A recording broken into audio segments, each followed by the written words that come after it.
það inn í þráðinn. Og nýtt spjall? Já, það kom í morgun. Það voru breytingar á gestum. Læknirinn var kallaður á aukavakt og kemur félagsráðgjafi í staðinn.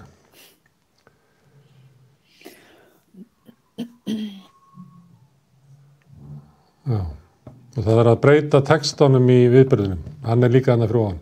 Ég sendi seinasta textan sem var komin inn, sko. Já. Gunnar, Já. nú fraustu svona, ég held að það sé eitthvað að netinu hjá mér, sko. Ég ætla að reyna Nei, betur, við erum að, hvað ætlar að reyna? að hljóðra mig við síman minn, sko, það stundum er betra. Við erum að byrja núna. Já, ég veit að, ok, þá bara, ok.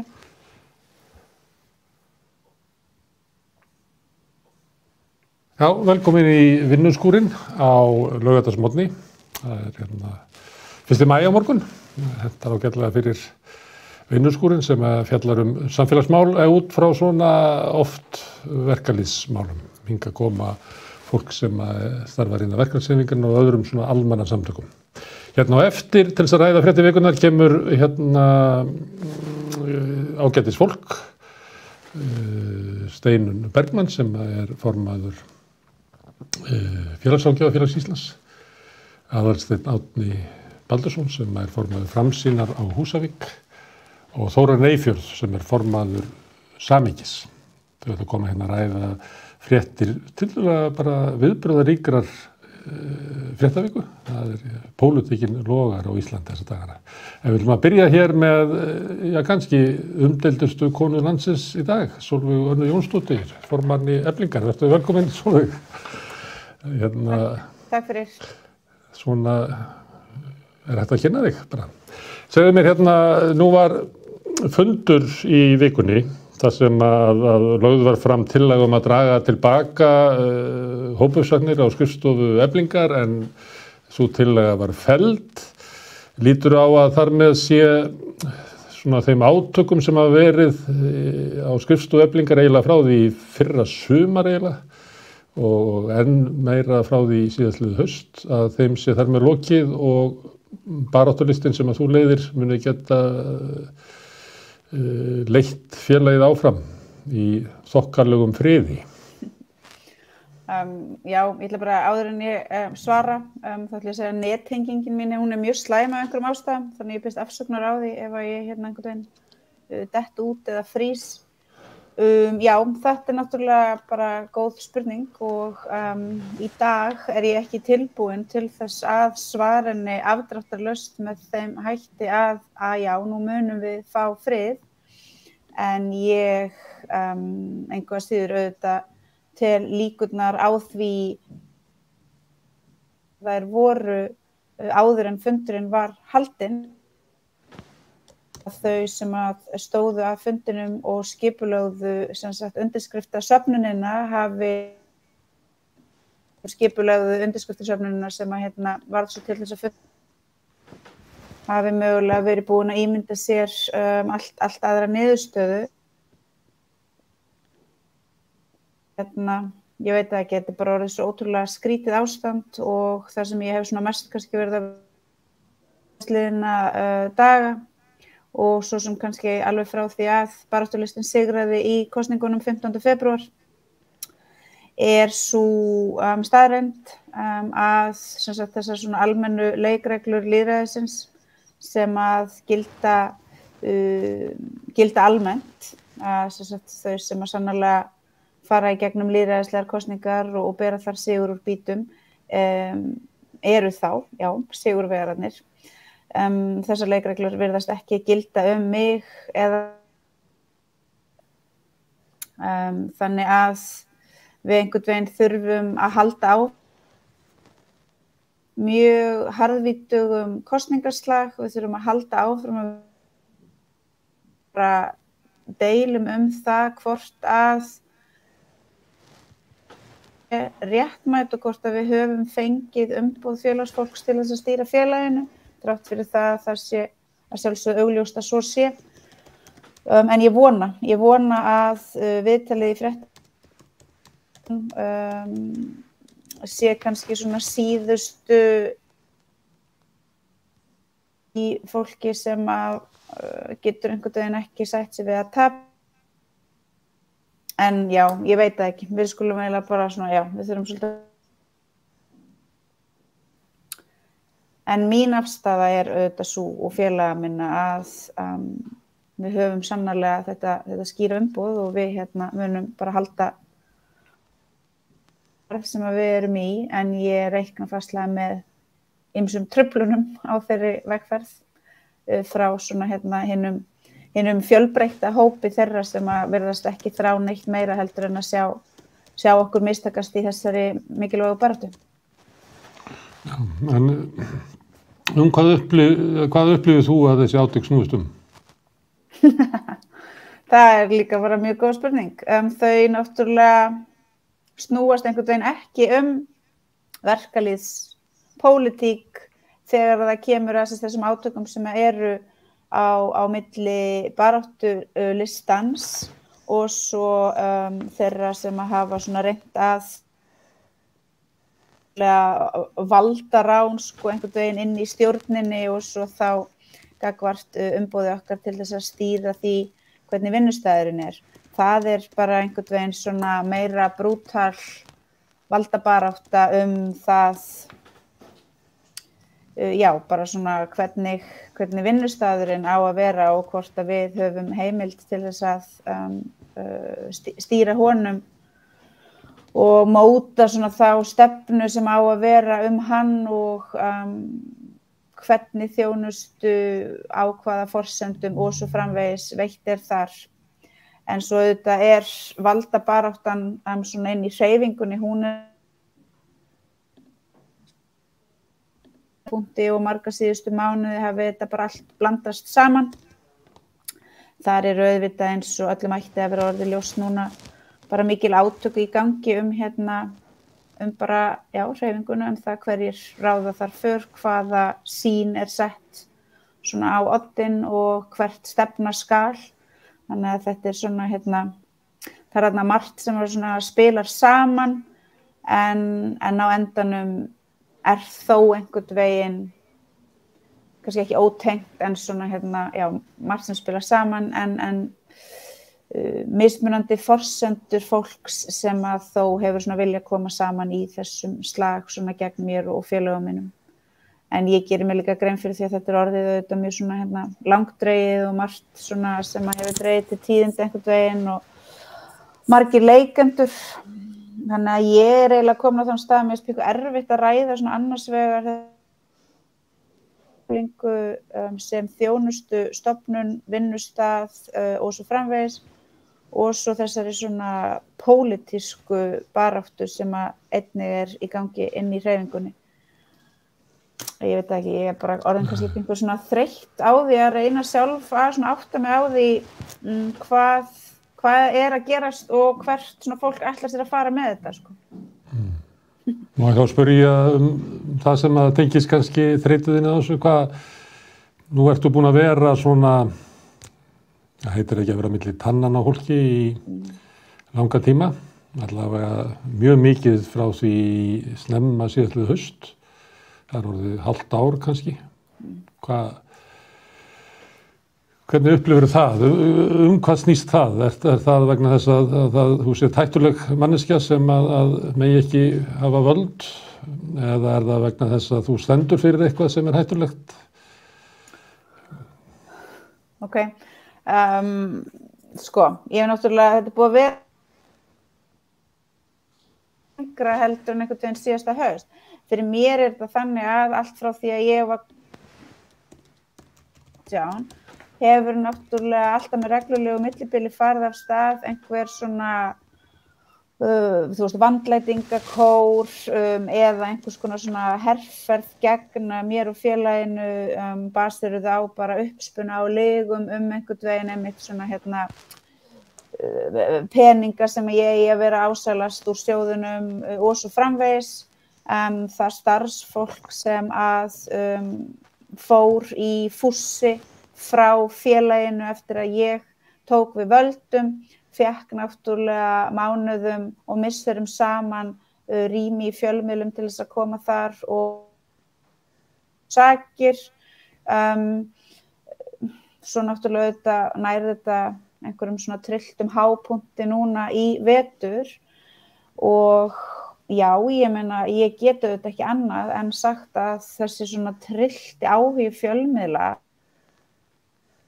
að vera í það minnsta að einhverju leyti knúin áfram að þessari baráttu sem er raunveruleg, þessari stéttabaráttu sem er raunveruleg, þar sem að ég og félagar mínir höfum með því einmitt að vera markviss og herska og tilbúin til þess að móbilisera fólk undir svona hinum gamlu fánum róttækrar stéttabaráttu og höfum þar náð mjög miklum árangri, erum auðvitað séð sem mjög hættulegt element í þessu samfélagi og það hefur auðvitað verið afskaplega langt síðan að einhver svona barátta var í gangi, einhver svona barátta raunverulega metnaði til þess að þannig að já, það er auðvitað og sem að þú veist vill ekki viðurkenna hann og horfast í augu við hann er náttúrulega bara óheiðarleg að mínu viti en ég meina já, svo er þetta náttúrulega bara þegar þetta fer út á líka svona ótrúlega mikil spurning bara einhvern veginn persónu mína, innræti, hegðun, hvað ég hafi sagt eða ekki sagt og svo framvegis þá fer þetta bara einhvern veginn að vera erfitt að skilja á milli og það fer að vera erfiðara auðvitað fyrir mig og félaga mína að einbeita okkur að einhverju bara svona málefnalegri baráttu fyrir þegar við þurfum alltaf að vera að krafsa okkur í gegnum eitthvað endalaust skítkast persónur og ég veit ekki, á endanum held ég bara á þessum tímapunkti er ég ekki einu sinni besta manneskjan til þess að ræða þetta sko, því að þú veist, hvað get ég sagt? Ég tvisvar búin að vinna kosningar til formanns með afgerandi niðurstöðu. Ég er búin að fara í gegnum hennan fund sem að haldin var núna í vikunni, þar sem aftur ég fekk stuðning meiri hluta fundagesta til þess að halda áfram því verkefni sem ég var kjörin til þess að leiða. En það dugar bara aldrei neitt til, þú veist það bara, af því að andstæðingar mínir, margir hverjir, hafa engan áhuga á að ræða þessi mál, af því þá þyrftu þau náttúrulega viðurkenna að þau sannarlega hafa tapað, þannig að þá náttúrulega færa þau sig bara alltaf á einhvern annan leikvöll og ég einhvern veginn tilneydd til þess að elta þau þangað til þess að taka slaginn þar og svo tapa þau slagnum á þeim leikvöll og þá færa þau sig bara á einhvern annan og halda svona áfram og svona pathológísk hegðun þessa fólks og svona pathológískt óheiðarleiki er náttúrulega farin að vera svona bara rannsóknarefni og ég veit ekki, ég vona bara fólk fara að finna einhvern svona frið og fari bara að reyna að finna sér einhver önnur áhugamál eða einhver aðra vettvanga til þess að beita sér á. Það er ekki eins og að sé ekki af nógu að taka í íslensku samfélagi fyrir fólk sem að svona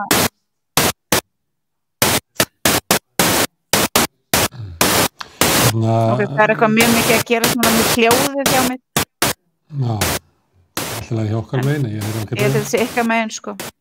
Já, það er verið að fikta hann eitthvað fram í útsetningunni. En herðu, já. Þú getur náttúrulega bara að svara hvernig þetta lítur út frá þínu bæjardýrum. Já, og þú lýsir þessu þannig að það er einhver átökun á skrifstofunni sem er nú eitt dæmi, en síðan er það sko hvernig það mál, hversu stórt það mál verður, fyrirferða mikið í fjölmiðlum, ályktanir hinn á þessara í hreyfingunni, þannig að það verður hluti af öðrum átökum sem eru kannski ekki inn á skrifstofunni, heldur er tekið á þeim deilum og þau notfært í einhverju annari deilu. Ef við reynum að átta okkur á því hver sú deila er, svo að við séum ekki að sökkva inn í hver saði við hvenær á hvaða fundi inn í Eflingu sem að, eins og þú segir, þetta er svo flókið leikrit að það er mjög erfitt fyrir þá sem að standa fyrir utan það að fylgjast með því, ef það er orðið erfitt fyrir þá sem standa inn í því að fylgjast með því.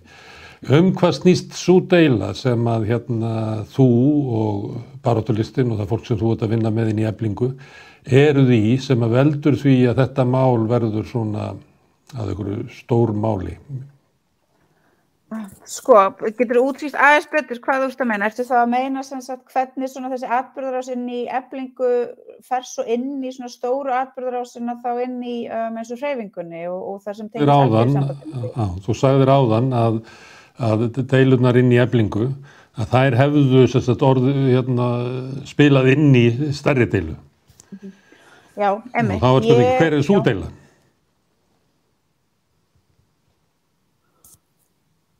Já, veistu það, ég held að við verðum að taka einhverja smá pásu svo ég geti reynt að tengjast betra netið því að ég heyri bara helmingin af spurningunum og ég held að samtalið það verður svo erfitt. Þá skulum við setja bara á hlé.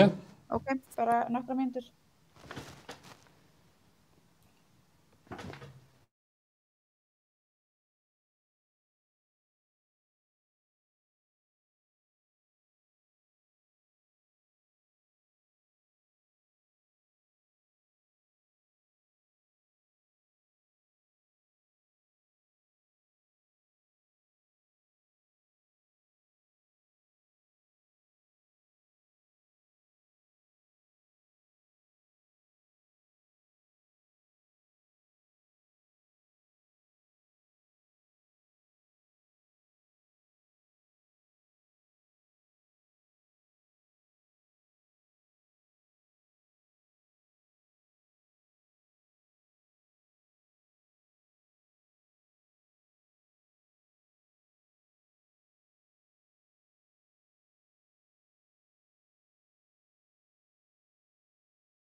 Já, við ætlum að reyna aftur.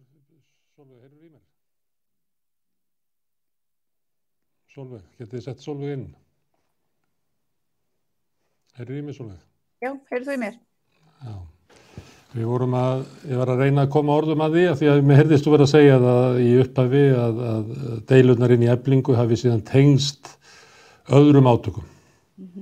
Það væri kannski skýringin á því hvernig umfjöllun þetta hefði verið og hversu greiða leið ýmsir leikendur í þessu leikriti hefðu átt inn í fjölmiðla og víðar og það voru ályktanir hinn á þessara inn í hreyfingunni. Ég er að velta hvort þú getur reynt að útskýra í hverju hvað eru þær deilur? Eru þær deilur á milli láglaunafólks í verkalýðsfélagi sem er að ná stjórn á sínu félagi við, eins og stundum höfum átt heyra af þínu málflutningi við svona millistéttarfólk sem hefur náð völdum yfir þeirri verkalýðsbaráttu sem passar ágætlega við til dæmis greiningu Piketty á þróun vinstri mennskunnar í heiminum, sem maður kallar bramíska vinstri, að svona millistéttin hafi tekið yfir baráttu vinstribaráttunnar, eða er þetta bara valdabarátta inn í Alþýðusambandinu, eða getur þú hjálpa okkur aðeins að skilja það? Já, kannski eitthvað aðeins. Sko það er náttúrulega þannig að auðvitað þegar að kannski það rennur upp fyrir fólki ljós gagnvart því að við sannarlega meinum það sem við erum að segja. Þetta er ekki bara eitthvað svona fyrsta maí retorík þar sem að fólk kemur og gerist því svona breytt, segir eitthvað rosalega svona inflammatory einhvern veginn vinnuaflið versus fjármagnseigendur eða verkalýðin versus atvinnurekendur. Heldur sannarlega erum við með svona dýpri sýn, greiningu og svona kannski sjálfstraustið og viljan til þess að fara áfram með hlutina, til þess að sjá hvort það sé ekki eins og mig og okkur grunaði og eins og svona stemningin var, raunveruleg leið til þess að mobilisera fólk, til þess að bjóða fólki, verka og láglaunafólki í Eflingu upp á tækifæri til þess að koma til liðs við félagið og koma til liðs við baráttuna og fara bara í þessa svona tilraun, sjá hvort við getum ekki sannarlega náð einhverjum árangri ef að við notumst við þessi gömlu góðu vopn sem að skiluðu fólki auðvitað mjög miklu áður fyrr og sem á endanum skiluðu samfélaginu líka mjög miklu, gáfu samfélaginu okkar svona margt af því sem að við teljum eða töldum í það minnsta vera mikilvægt. Þannig að það auðvitað veldur svona kannski einhverju vissu uppnámi og svo eru auðvitað ýmis svona átök bak við bara tjöldin inn á svona vettvangi hreyfingarinnar varða þá aðferðafræði, varða samskipti við stjórnvöld, við samtök atvinnurekenda, hvernig skuli beita sér og hvort að þessi svona nýja nálgun sem að þó sú gamla að vera militant, vera svona opinská með hvað í gangi, opinská með það hvert skuli fara og hverjar leiðirnar séu sem séu færar versus þessi gamla nálgun að leysa hlutina í þessu svona stéttasamvinnu miðaða samtali á milli aðila vinnumarkaðarins eins og þetta var allt, það var það sem þetta var kallað. Það var bara þessi svona aðilar vinnumarkaðarins og svo átti allt að leysast bara einhvern veginn með aðkomu þeirra.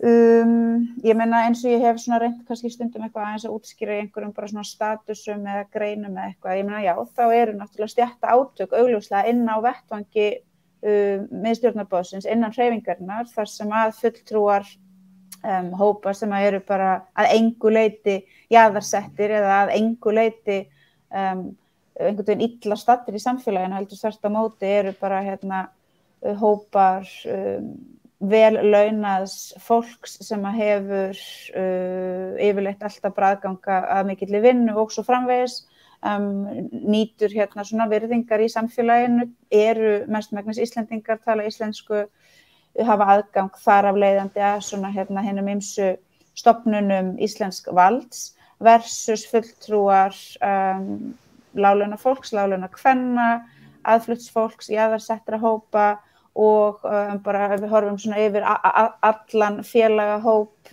Eflingar, fólk sem að hefur ekki einu sinni smám saman heldur svona nokkur hratt og örugglega eftir að okkur var tilkynnt einhvern veginn að sagan hefði endað og stéttabarátta væri bara búin að vera jaðarsett, ekki búið til pláss eða plattform og engin vettvangur fyrir þetta fólk raunverulega til þess að koma svona sínum baráttumálum í gegn.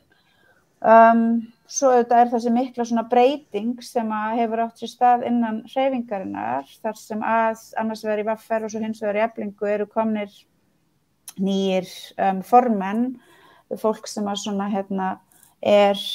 beitir sig með öðrum hætti en tíðkast hefur, svona rekur oft bara sínar herferðir á samfélagsmiðlum eða í fjölmiðlum og ekki feimið við að reyna að ná til félagsfólks til fjöldans með því að bara artikulera hvað í gangi opinberlega. Þetta líka ekki eitthvað sem hefur tíðkast mikið í hreyfingunni að fólk sé svona fara fram með þessum hætti.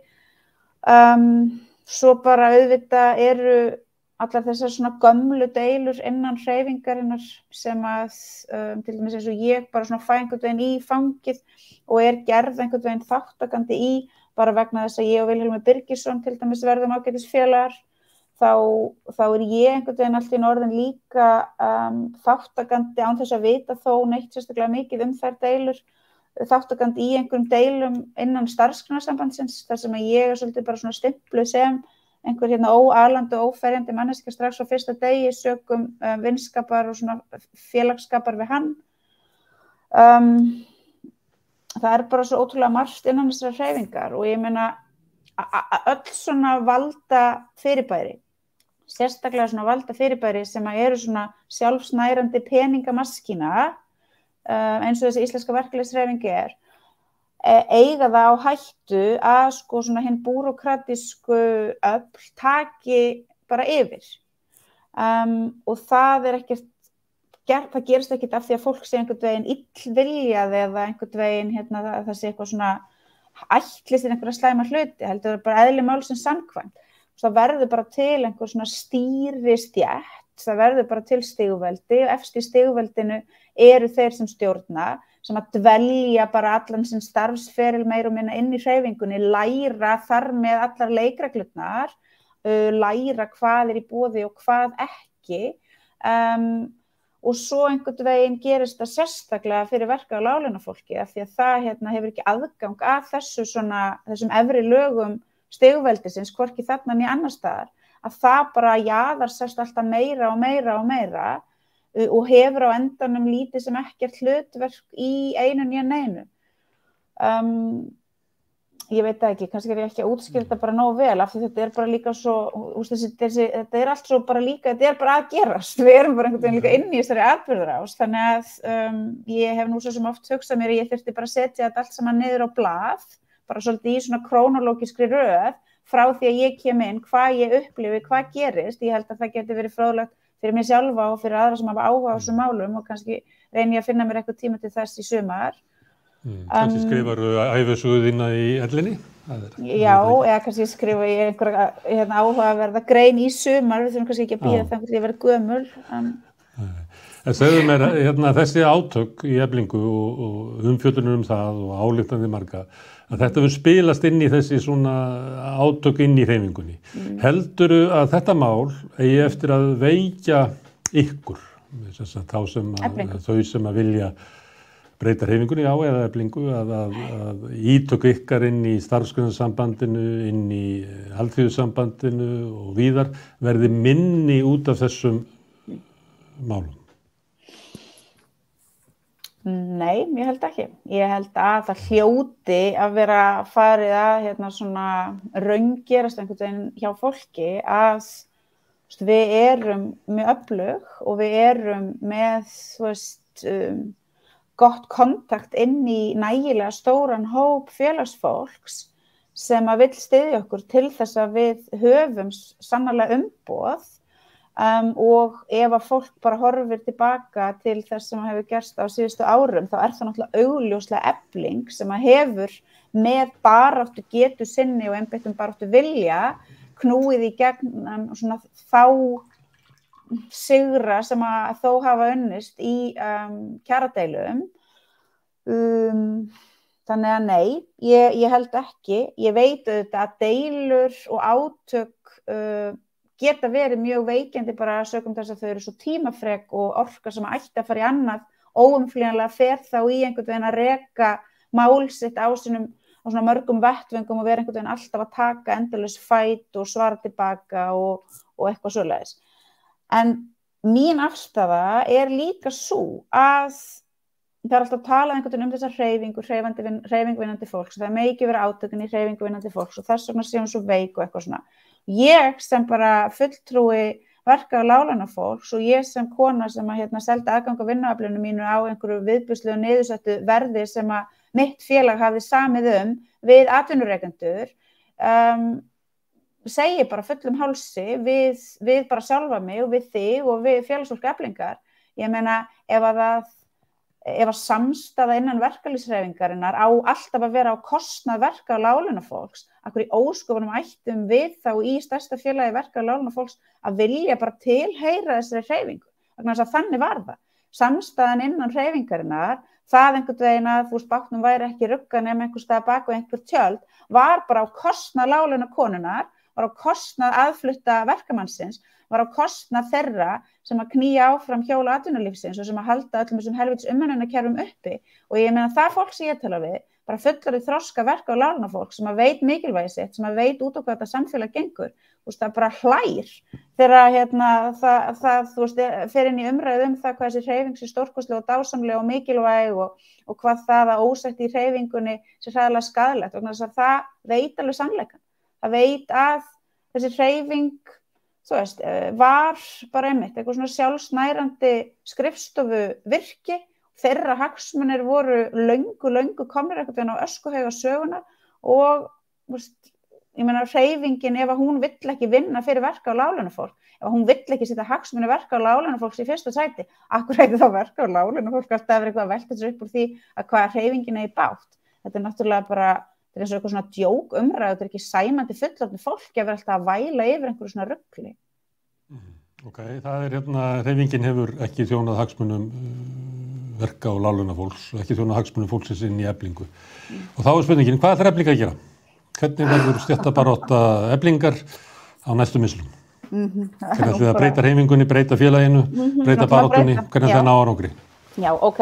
Ég bara aftur segi, þú veist, á endanum, ég meina þessi hreyfing vill ekki breytast, þá bara það hennar vandamál, skilurðu. Við verka- og láglaunafólk, við verka- og láglaunakonur, við ætlum ekki að mæðra þessa hreyfingu og einhvern veginn reyna dröslinni áfram á einhvern eðlilegri stað sem er sæmandi fyrir þann síðkapitalíska veruleika sem við búum inn í. En við í Eflingu, við náttúrulega erum búin á síðustu árum að vera svona móta okkar aðferðir og við erum búin að sjá hvað nær árangri og hvað ekki og við erum með bara svona hollustu við félagið og með bara vinnusemi og lojaliteti við félagsfólk búin að ná að byggja upp vettvanga innan félagsins, svona lýðræðislega vettvanga þar sem að fólk treystir sér til þess að koma saman, þar sem að fólk veit að það er velkomið og þar sem að fólk veit að þrátt fyrir það sem að sagt núna einhvern í fjölmiðlum að það sé ekki pláss fyrir neina skoðanir nema mínar, sem að fólk veit að það er einfaldlega ósatt, þar sem að fólk einmitt veit að það kemur og tekur þátt í eins og samninganefndunum og ég ætla þá að fá að vísa í greinar sem að fólk sem að var með mér í samninganefndum hefur skrifað þar sem að það er að lýsa svona því andrúmslofti sem það ríkti, sem að fólk veit að ef það kemur og er tilbúið til þess að gefa tíma sínum taka þátt í baráttunni, þá fær það pláss, það fær bara samstundis að koma inn í þetta verkefni þar sem að hlusta þeirra á það, þar sem að virðing er borin fyrir því og skoðun þeirra og þar sem að það er bara fær einmitt bara stór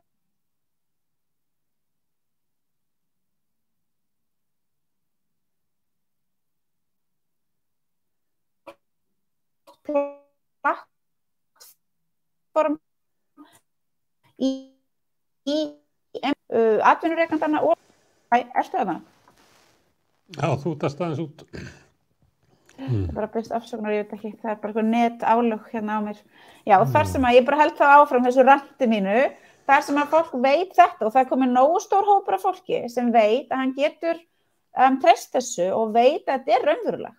Og ég held að þessi svona sýn sem að við höfum haft, og það þýðir ekki bara að hafa einhvern einn formann sem að er einhvern veginn sérum allt og alla þræði í hendi sér, heldur er formaður, svo er stjórn, svo er trúnaðarráð, það eru samninganefndir, það eru trúnaðarmenn út af vinnustöðunum og hver þessi manneskja hefur svo vilji hún taka þátt, lojalitet gagnvart félaginu sem er þá þannig að hún líka fer og talar við sitt samstarfsfólk og svo framvegis og þannig erum við að byggja þetta upp og ég hef bara fulla trú á því að þetta verkefni muni bara halda áfram að vaxa og dafna.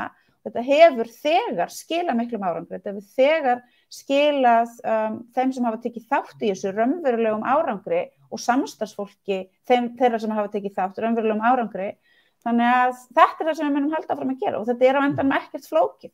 Þetta er á endanum einfaldasta saga sem hægt er að segja, saga sem að margoft hefur bara verið sögð og sem að fjölmörg dæmi eru bara í okkar íslensku verkalýðssögu og svo bara út allan heim að hvað er það sem að lætur verka- og láglaunafólk ná árangri.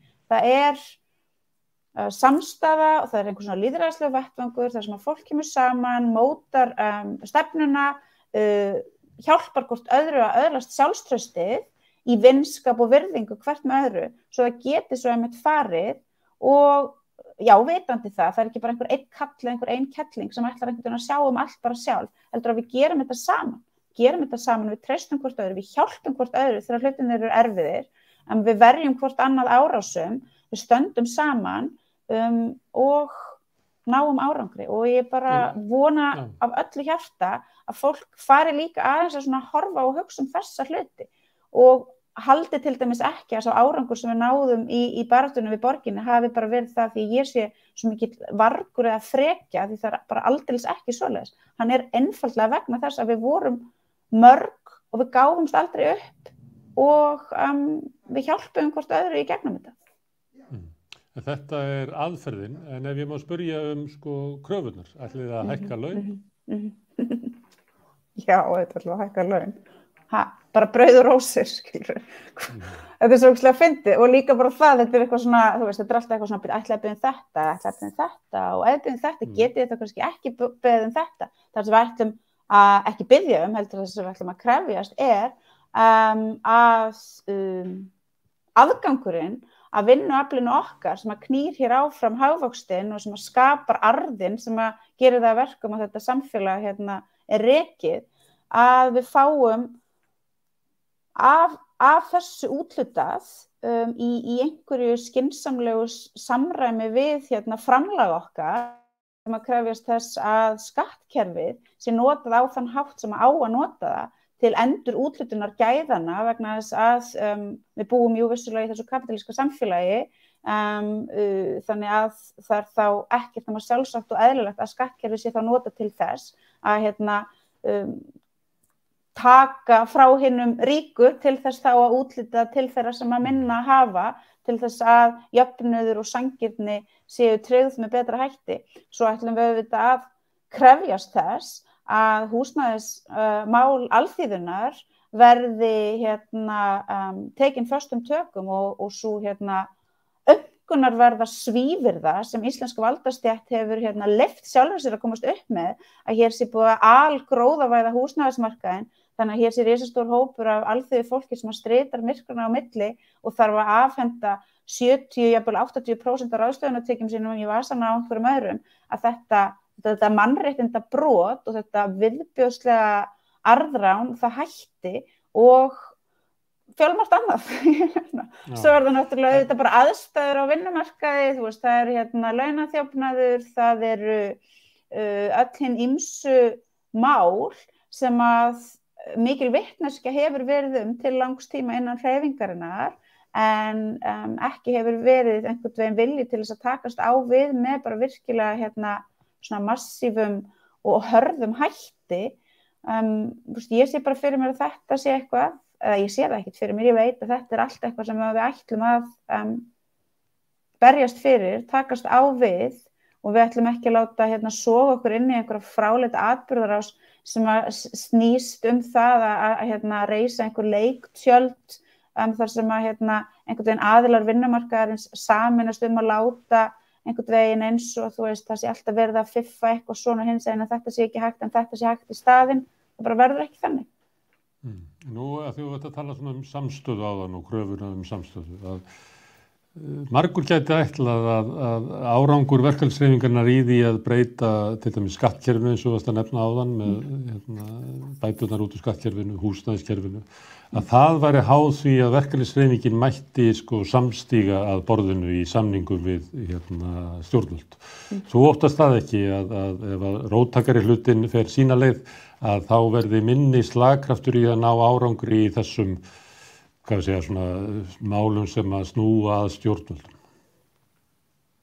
Nei, ég óttast það ekki og það svo sem alveg, ég ætla ekki að láta eins og ég sé eitthvað ekki jarðtengt, ég gerir mér alveg fulla grein fyrir því að það sem ég að segja, þetta ekki eitthvað svona einfalt, þetta ekki þannig að við leggjum inn einhverja pöntun og svo síðan tekjum fyrir einhverja nefnd og samþykkt og við fáum svo upplýsingar það, allt verði bara lagað innan 3 mánaða eða eitthvað svoleiðis.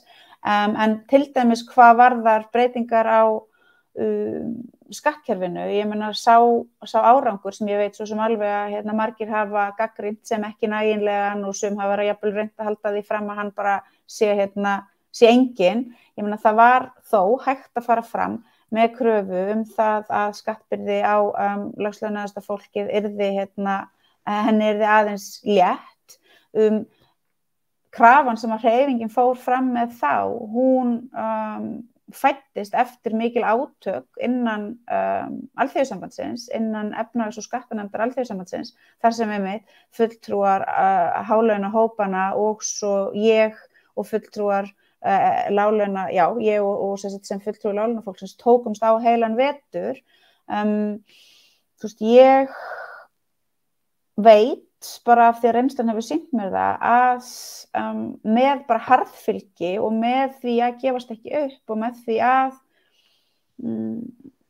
bara halda áfram að þusa, rífast og taka slaginn, þá hægt að knýja á það innan hreyfingarinnar að skynsamlegar leiðir séu farnar, en svo ætla ég líka að segja að þegar við vorum í þessari kjarasamningsbaráttu sem endaði svo með undirritun lífskjarasamningsins, þá auðvitað var ég og félagar mínir, við vorum mjög óreynd, þannig að það fór mjög mikil tími oft í það bara svona að reyna að átta sig á því hvað væri að gerast og reyna svona að navigata einhverja atburðarás sem að við vorum raunverulega oft pingu svona utan við, okkur var haldið pingu utan við, en nú erum við reynslunni ríkari. Nú vitum við svona hvernig þessi leikir eru spilaðir og við vitum hvaða mistök við gerðum og við vitum að við ætlum ekki að gera þau aftur. Þannig að Efling næst stærsta félag landsins með gríðarstóran hóp af félagsfólki í og séum við í samvinnu við önnur öflug og stór félög, þá hef ég engar áhyggjur af því að einhvern veginn það verði einhver svona jaðarsettur róttækur hópur innan hreyfingarinnar sem að verði einhvern veginn svolítið svona skilin eftir meðan að svona stóru duglegu börnin fái svona fara og ganga frá málunum við skólastjóran. Ég bara held ekki að það verði þannig. Ég held þvert á móti aðeins þessi svona öflugi hópur fólks sem að hefur sýnt það og sannað að hann tilbúinn til að leggja mikið á sig, að hann hljóti að stýra og ráða för í þeim viðræðum sem að framundan eru. Nú hefur verið átök í Eflingu í 4 ár frá því að þú feldir A-listan fyrir hvað er það, 2018. Ég veit ekki hvort að þú upplifir þetta sem langan eða stuttan tíma, en ég ætlaði að spyrja, hefur trúið því að Efling hafi elst á þessum tíma? Er þetta betra félag heldur en það var 2018? Já, ég veit að Efling hefur elst. Ég veit að vegna þess að ég var félagskona í Eflingu lengi. Ég veit og man nákvæmlega hvernig þetta félag var. Efling hefur elst náttúrulega, eða ekki bara elst, Efling hefur bara gjörbreyst og bara endurskapast úr því að vera svona gamaldags, búrókratísk, stigveldis operasjón þar sem að einhverjir örfáar manneskjur á toppinum arrangeruðu hlutunum í það að vera raunveruleg hreyfing þar sem að fólk er velkomið til þess að koma og taka þátt og þar sem það er stöðugt verið að hvetja fólk til þess að koma og sækjast eftir því að það komi og taki þátt. Og svo hefur náttúrulega Efling þrátt fyrir þau vandamál sem að hafa verið svo mikið til umfjöllunar í vetur, þá náttúrulega breyttist Efling líka og opnaði þjónustu sína gagnvart aðfluttu fólki og mér hefur svo sem sárnað ýmislegt í vetur, en það sem að ég hef svona virkilega bara móðgast mest yfir þegar ég les í kommentum eða í fréttum einhverjar athugasemdir eða fullyrðingar frá hinni menntuðu millistétt sem hefur aldrei nokkuð sinni verið í Eflingu, þar sem að því nú haldið fram að ég sé sérstaklega leið einhverja aðför að aðfluttu fólki og ætli að minnka aðgengi aðflutts fólks að félaginu. Þetta er náttúrulega svívirðilegur áróður vegna þess að félagið undir minni stjórn náttúrulega fór úr því að vera pingu svona þú þarft að læra íslensku ef þú ætlar að fá þjónustu í það að bjóða upp á vefsíðu, svokölluðu glæpa vefsíðu á 3 tungumálum, mínar síður á 3 tungumálum, textatúlka alla fundi og núna er krafan sú að það fólk sem að ráðið til vinnu kunni ekki aðeins íslensku heldur jafnframt ensku og helst fleiri tungumál. Þannig að já, Efling hefur elst, að mörguleyti hefur hún bara gjörbreyst og að mörguleyti erum við bara ekkert að tala sama félagið og var til staðar. Ég meina nafnið er það sama, félagsfólkið er það sama, en félagið sjálft sem operasjón er að mörguleyti bara eitthvað allt annað fyrirbæri en það sem var. En þú sjálf, hefur þú elst og styrt á þessu 4 árum? Ertu söm? Nei, ég er ekki söm.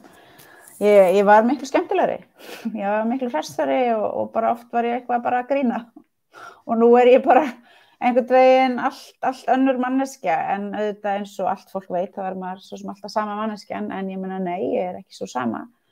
Ég var, hafði auðvitað tekið mikinn þátt í alls konar einhverjum svona aktivisma og svoleiðis, en þar einmitt gilti þessi svona gamla regla, bara, þú veist, maður gefur af sér eins og maður getur og svona uppsker einhvern veginn þá í svona svolítið samræmi við það inn í þessum heimir, þannig að þú náttúrulega bara þarft að ætlir að ná árangri, að halda bara áfram að gefa af þér hvað sem það þýðir, vera til staðar, vinna, hugsa, analýsera, móta stefnu, hitta fólk og já, fyrst og fremst auðvitað hlusta og meðtaka hvað fólk að segja og þetta auðvitað bara krefst mikils, en þetta líka auðvitað að mínu viti, annars myndi ég náttúrulega ekki enn að standa í þessu, eða ég myndi ekki geta staðið þessu nema vegna þess að ég trúi því af öllu hjarta og ég hef aldrei hægt að trúa því í gegnum alla þessa störlun, að þetta skipti á endanum einhvern veginn svo miklu máli, mestu máli, að það sé þetta bara ekkert annað í boði heldur en að bara halda áfram, en já, ég hef breyst mjög mikið og ég var miklu skemmtilegur hressari, kannski fæ ég aftur ekkert að vera skemmtilegur hress, en ég eiginlega svona farin að missa trúna á því. Já, en bara þannig þess virði að missa gleðina og skemmtilegðin, eða hvað? Já, ég ætla samt að segja og ég skrifaði þeim í pingu svona væmnum en mjög sönnum status þarna núna bara í aðdraganda þessa félagsfundar að það sem er svo gaman, af því það er ekkert endilega gaman að vera eitthvað að standa í þessu svona degi frá dags og það er ekkert endilega gaman að mæta inn á einhverju fundi og þurfa að vera að rífast og svo framvegis og ég er ekki þrátt fyrir það, ég veit að enginn trúir þessu þegar ég segi þetta, ég er ekki rifrildi manneskja, mér finnst ekkert gaman að vera að rífast við fólk. En það sem er gaman er að vera í samninganefndunum, skilurðu. Það sem er gaman er að hitta fólk og á endanum til dæmis eins og þessi félagsfundur eins stressandi og svona orku sjúandi hann var og ég er ennþá svona jafnum og ég er ennþá einhver svona stekt eftir hann, þá var hann samt ótrúlega skemmtilegur og dásamlegur og fallegur, skilurðu, að bara við erum saman komin, við sem einhvern veginn eigum þetta félag, við erum saman komin og við erum að stabilisera með dedikasjón okkar, að þetta er okkar félag og við ætlum að halda áfram að stjórna því og við ætlum að móta það eftir þeim hugmyndum sem við höfum, eftir þeim hugmyndum sem við teljum að séu bestar og eins í samninganefndunum, ég meina þú veist, það á endanum eru svona skemmtilegustu mómentin að vera svona í einhverju svona raunverulega mjög svona stórri og dramatískri atburðarás en með öðru fólki sem hefur sömu skoðanir, sömu hugsjónir, sama svona lojalitet og ná svo árangri á auðvitað það bara gjöf sem að þú veist, maður á auðvitað bara alltaf að muna er raunveruleg og að svona njóta þess og Ragnar Ólafsson, aðstofaframkvæmdastjóri Eflingar, minn kæri félagi og bara frábærasti vinnuhestur þessar hreyfingar, hann einmitt reynir alltaf að segja þetta við mig með regla á millibili, það bara mun að hafa gaman og ég reyni að tilengja mér það þó að ég gleymi því samt mjög oft. Herðu. Takk fyrir spjallið hingað til, en við ætlum að fjölga aðeins í vinnuskúrnum og hleypa inn í vinnuskúrin. Þórarni Eyfjörð, hann er formaður Samhengis, Aðalsteinn Árni Baldursson, hann er formaður Framsýnar og Steinunn Bergmann, hún er formaður félagsráðgjafa Félags Íslands. Ég biðst afsökunar á að hafa strandað á nafninu þínu, Steinunn, en ástæðan var sú að Steinunn Þórðardóttir, formaður Læknafélagsins, ætlaði að koma hingað en var kölluð á vakt og Steinunn nafn hennar Bergmann hljóp í skarðið og takk fyrir það. Við ætlum að ræða fréttir vikunnar. Ég ætla að benda þeim sem að vera að hlusta á að við munum laga þáttinn á YouTube þegar hann kemur. Það er smá truflanir á tímabili, þannig við munum klippa það í burtu þannig að það er hægt að horfa á samtali við Sólveigu Ölmu svona óbrenglaðra á YouTube eftir þáttinn. Herðu, en fréttir vikunnar, það er eiginlega það sem eru einkennt þessa viku er náttúrulega Íslandsbankamálið og að ríkisstjórnin er í mikilli vörn og mælist náttúrulega eiginlega hrun í trausti á forystufólki ríkisstjórnarinnar.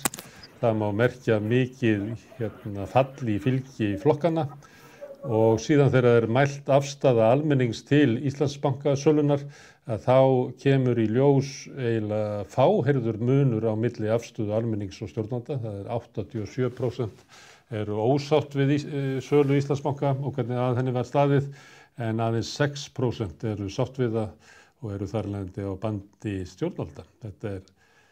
Þetta er mjög sérstök staða. Ef ég má byrja á þér, Þórarinn, hvernig þetta slærir þetta þig? Hvers konar stöðu er ríkisstjórnin í sem hún er í svona eiginlega komin í andstöðu við bara megin þorra þjóðarinnar? Já, svona bara til að byrja með, bara gleðilegt sumar og takk fyrir að bjóða mér í þáttinn. Og já, þú segir nokkuð. Sko, ég held að raunverulega þjóðin hafi að hluta til haldið því að vona það á sínum tíma, það er að segja eftir hrun, eftir rannsóknarskýrslu Alþingis, að við værum að sigla inn í einhverja nýja tíma, þar sem samfélagi gæti verið svona, allavega heilara eða nokkuð heilt og svona óbrotið með það sem það var í kringum, eða sem kom í ljós í kringum hrunið.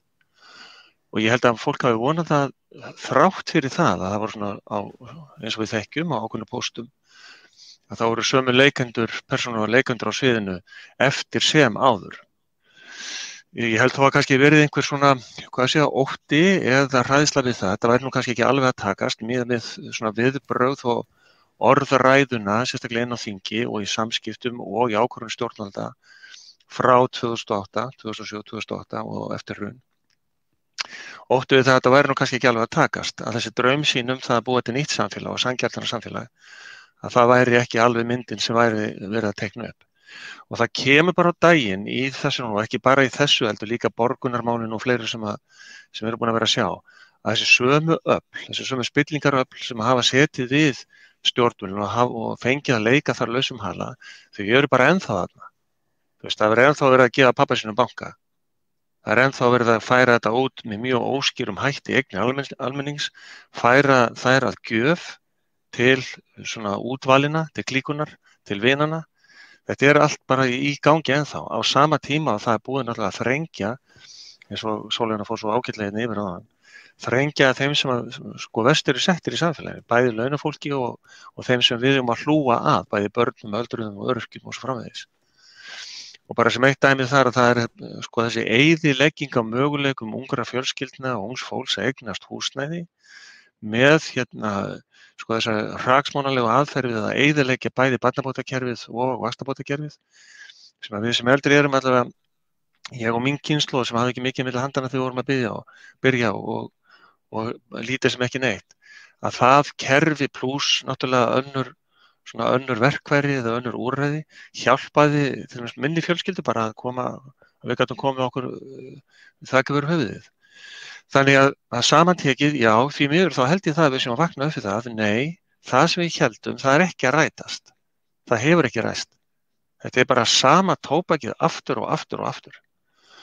Og ég held að þessi bara komið á þeim tímapunkti að nú þarf bara að bylta þessu.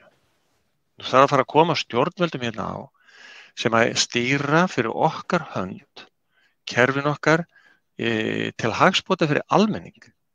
Og þessi eitraða blanda stjórnmála og viðskipta, það er tími til koma að við setjum einhvers konar lokur þar fyrir. Það er búin til einhverja kínamúra þannig að viðskipta blokkirnar, viðskipta hagsmunaaðilar, að þeir hafi ekki aðgang að stjórnmálum landsins. Þetta endar alltaf á því að við þurfum að sópa sóðaskapinn upp eftir þetta fólk og það er bara komið tími til að því ljúki. Takk. Ég held að þú ert ekki sloppin af því að þú segir að þú eru að gera eitthvað, þá spyr ég hvernig ætlar að gera þetta, hvernig ætlar að bylta þetta, hvernig ætlar að ná þessu fram? Já, það er nú vandamálið. Þú ert nú búin að gera tilraun til þess með í svona stjórnmála aktivitetinu. Þetta er einhvers það verður að vera einhver vakning. Við höfum búin að koma tveimur ríkisstjórnum frá sem að voru ekki að standa sig og voru að vinna gegn hagsmunum almennings. Ég held að sá tími er liðinn að fjórflokkurinn og þar með þessa sterka stöðu framsóknar og sjálfstæðisflokksins. Ég held að sá tími sé að líða undir lok þess að fólk sé að vakna upp af þessari martröð sem þetta er. Við erum, ég held að, ég get ekki séð það fyrir að við förum einhvers konar ofbeldi til að knýja fram breytingar í samfélaginu. Og ég held við verðum að gera með orðræðu, ég held við verðum að gera með upplýsingu og ég held við verðum að gera það með sterkum, það er nú eitt, með sterkum fréttamiðlum sem eru mannaðir þannig að að geta tekið svona dýpri greiningar og dýpri umræðu og haldið henni áfram þangað til við fáum rétt svör. Og mér finnst þau vera að læra hægt og rólega, en ég óskaði svo sannarlega að þetta myndi gerast aðeins hraðar. Ég held að bara við séum samfélag, við vorum að halda uppi bara orðræðunni, greiningunni og láta í ljósi vilja okkar. Ég held að sá vilji til dæmis að koma fram núna í þessari skoðanakönnun. Fólk vill þetta ekki lengur. Steinunn, hvernig horfir þetta við þér? Þarna þessi svona úlfakreppa ríkisstjórnarinnar sem að stóðað Íslandsbankasölunni sem að bara almenningur vill alls ekki. Hvað svona mál þetta? Já, komið sæl. Ef ég má byrja því að óska henni Sólveig Önnu til hamingju með endurkjörið í formannsæti hjá Eflingu. Og við erum auðvitað samherjar sem erum í stéttarmálunum og vinnum að sjálfsögðu saman sem erum kjörin til þess. Já, ég veit ekki hvað skal segja með þessa bankasölu. Þetta eiginlega sorglegt að horfa upp á hvernig þetta fór og ég veit það ekki hvort að þessi banki hefur verið að skila heilmiklum hagnaði til samfélagsins. Þessir bankar rekna með miklum hagnaði og það kannski ekkert að því að ríkið hafi fá hlutdeild í því, frekar heldur en að færa þetta til einhverja fárra sem að taka til sín arðinn. En ég held að sé bara mjög mikilvægt að taka undir það sem að Þórarinn sagði, að við þurfum að eiga þetta samtal og stjórnvöld þurfa að hlusta á það sem þjóðin hefur að segja og það þarf auðvitað að aðtengja þetta vald þeirra sem að fjármagnið eiga og sem eru að fara með eigur okkar, sameiginlegar eigur okkar þjóðarinnar og það sem skiptir miklu máli er samtali og þetta sé unnið, það sé í raun og veru gagnsæi í því þegar að fara af stað með að selja eignir ríkissjóðs og til þess að tryggja það að það sé ekki verið að gefa þetta einhverjum örfáum. Ef á að selja svona hluti þá þarf að gera til hæstbjóðenda. Steinunn, Bjarni Benediktsson sagði einhvern veginn, hann gæfi ekkert fyrir þetta, þá var eitthvað verið að spyrja hann svona mótmæli almennings og þessu. Hann gæfi bara ekkert fyrir þetta. Hann hafi verið kosinn hérna. Hann sagði þegar Björn Leví var að spyrja hann í fjárlaganefnd, þá sagði hann eitthvað sem svo að hann hefði verið kosinn með fleiri atkvæði heldur en allir aðrir þingmenn. Þannig að þangað sekti hann umboð sitt, þannig að hann væri raunverulega ekkert að gefa fyrir það þó svo að almenningu væri að mótmæla eða þó að það kemur fram í skoðanakönnunum að 87% þjóðarinnar verið ósámála því sem hann hefði gert. Það er svona togstreitt á millið að hvernig við erum að túlka lýðræðið. Hvort almenningur, afstæð almenning skiptir máli eða hvort hún bara skiptir ekki máli. Já. Þarna einmitt, þú komst inn á það, þetta með togstreita lýðræðisins, fólk kjörið og fær meirihluta kosningur kjörið til og fær ákveðin völd í hendur. Það er ekki þar með sagt að fólk hafi bara frítt spil á að gera bara hvað sem er.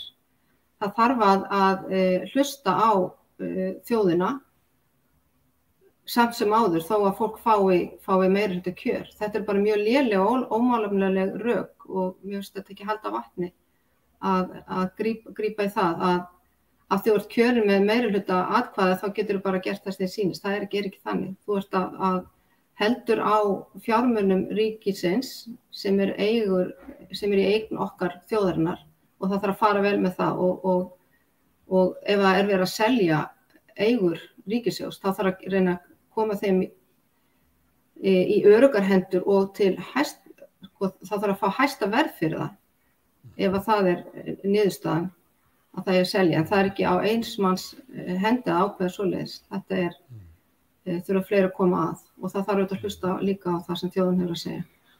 Já, en það var ekki bara Bjarni sem sagði þetta, það var Sigurður Ingi sagði í einhverju viðtalinu að við erum með 36 eða 8 manna meirihluta á þingi.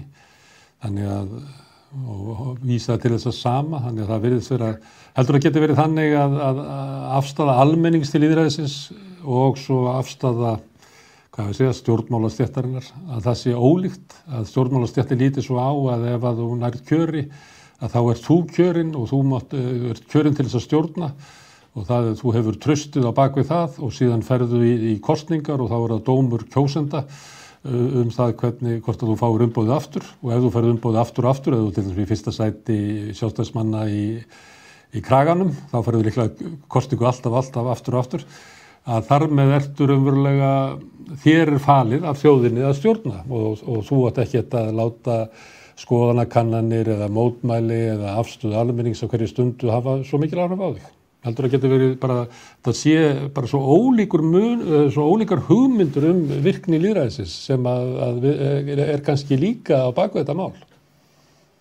Það getur vel verið að það sé, en það er náttúrulega ekki þannig að þú fáir bara umboð til að gera hvað sem er. Það eru ákveðnar leikreglur sem að gilda það hvernig þú hagar þér í þessu embætti. Og þú verður að starfa heilindum og koma hreint fram og vera tilbúin að taka umræðuna. Það þýðir ekkert að fara í felur og reyna að fela hlutina. Þú þarft að koma hreint fram og segja hlutina eins og þeir eru og taka samtalið, vera tilbúin í það. Ef þú ert kjörin til verka, þá verður að vera tilbúin að taka samtalið og þínar gjörðir, hverju sem þeir eru. Það er nú ekki hægt að saka til að spjalla Benediktsson að gera það ekki. Hann kemur víða fram og útskýrir sína hlið og heldur því fram að því betur sem hann útskýrir að því minni verði andstæðan, en það er líklega ekki hægt að sjá það allavega á könnunum. Herðu, Aðalsteinn, hvernig slær þetta þig? Íslandsbankamálið og staða ríkisstjórnarinnar? Já, ég get bara sagt eins og að siðferðislega þá á þessi ríkisstjórn að fara frá. Ég held að hún sé ekki í neinni annarri stöðu því að hún hefur hreinlega bara gert upp á bak og þá er ég að tala það að við erum að sjá gríðarlega mikla meðvirkni hjá Katrínu sem kemur á óvart.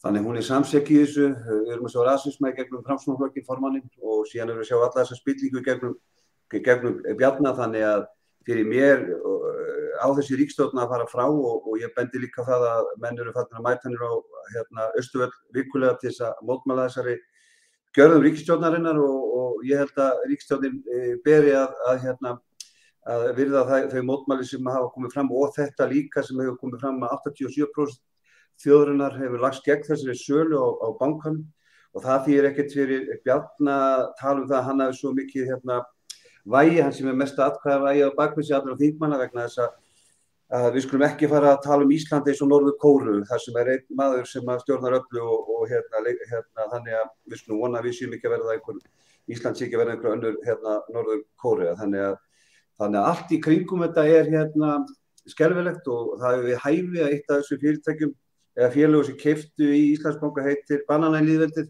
EOF eða HF og pluss að annar útgerðarmaður kemur fram og ég held að hann hafi keypt fyrir milljarð og segir að verðið á hlutabréfum hafi verið allt of lágt, það þurfti að vera miklu herra.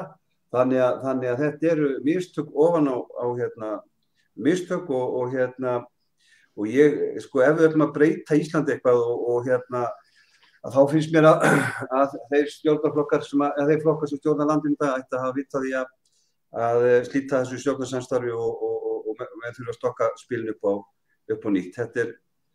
Þetta er í alla staði, þeir bara fá falleinkunn og þá að endurnýja og við þurfum að fá nýja ríkisstjórn, það er bara þannig. Viltu fá nýja ríkisstjórn eða viltu fá nýja kosningar? Ég er ekkert endilega að tala fyrir nýju kosningu, ég er bara að tala að menn stokki þetta upp og leiti leiða til þess að mynda aðra ríkisstjórn og ef það tekst þá vil ég sjá kosningar því að ég veit vel að þessi flokkar vil ekkert fara í kosningar miðað við nýjustu stöðuna í skoðanakönnunum að þá er náttúrulega bara hrun hjá þessum flokkum og þannig ég er ekkert sem að það náist fram að vera í kosningar en eins og þetta bara gengur ekki upp eins og menn koma fram með núna eins og talsmaður ríkisstjórnarinnar daginn talaði að menn getur lært af þessum mistökum. Það eru ekki búin að heyra þetta oft í gegnum tíðina, kringum 2008, að menn læri alltaf af mistökunum og síðan á að stofna einhverja rannsóknarnefnd og svo þykir það enn ekkert mál að bankasýslan eða þá sem fer fyrir henni að fengi konfekt og vín og út á borða og hitt og þetta að svona menni bara hafa vitt að fara frá. Það skulle enn viðgangast að við séum með svona spilta aðila í þessum störfum að því að menn vita það að þetta allt elt uppi og svona eiga menn ekki að gera. Menn geta bara keypti sjálfir, farið í ríki og keypti rauðvínsflösku og konfekt í Netto eða Bónus og farið út að borða og þess á pylsuvagnin. En þetta spilling sem á ekki að viðgangast og ég vona bara að veri tekið á þessu. Varðandi það að ríkisstjórnin eigi að fara frá, eru rökin þau að ríkisstjórn sem að missi svona mikið traust almennings að hún sé raunverulega óstarfhæf vegna þess að þú nærði ykkur fram ef að þú hefur ekki stuðning í samfélaginu.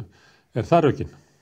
Já, það eru bara hreinlega rökin og þegar ég líka segi það þegar liggur fyrir að 87% hafa lagt gegn þessari sölu og auðvitað það svo aftur að ég hef aldrei áttam að því af hverju þarf alltaf að færa bankana yfir til kapitalistana og láta þá að leika sig með þetta.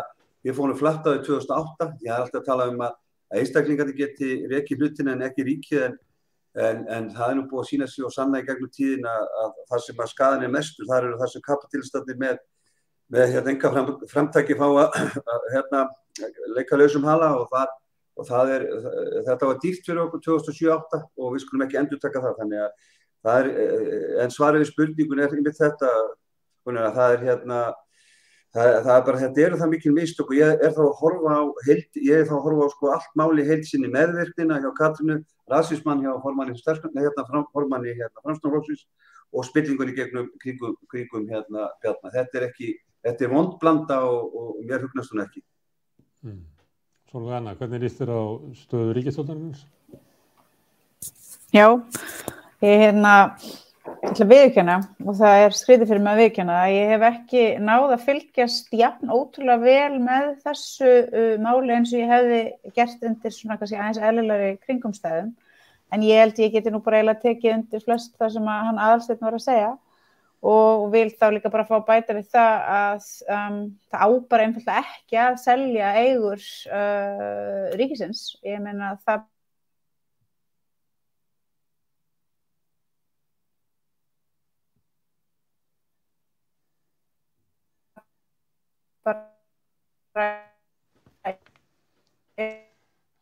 Það vandræði með netsambandið hjá Sólveigu. Heyrðu mér?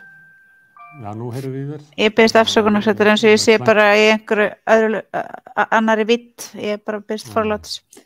En já, ég ætlaði bara að segja, ég tek undir með honum Aðalsteinn og ég ætla bara að fá að bæta því við að það á ekki að selja neinar eigur ríkisins og þessar réttlætingar, útskýringar sem að notaðar eru fyrir því að það eigi að gera það, þær standast aldrei neina skoðun. Við erum hér, hinn svokallaði almenningur, ríkissjóður, ríkið og svo framvegis, þetta erum við. Og svo erum við með þessa öflugu, voldugu en þó fámennu stétt fjármagnseigenda sem að nú þegar eiga augljóslega vel flest ef ekki því sem næst bara öll atvinnutækin. Og það er fráleitt að ætla einhvern veginn að afhenda restina af eigum samfélagsins í hendurnar á því fólki sem nú þegar hefur sölsað allt undir sig.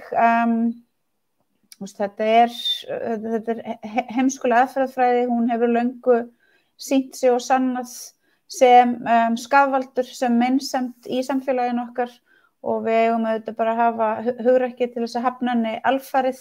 Ég tek undir með Aðalsteini með þá meðvirkni sem að Vinstri græn eru að sýna í þessu máli.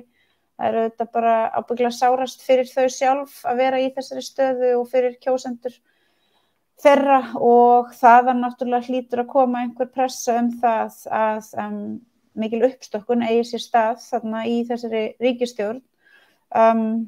Mér langar líka aðeins að segja bara því mér finnst það svona það eina við þetta sem er eitthvað svona pinkulítið hlægilegt af því allt hitt er annarkvort bara svívirðilegt eða sorglegt.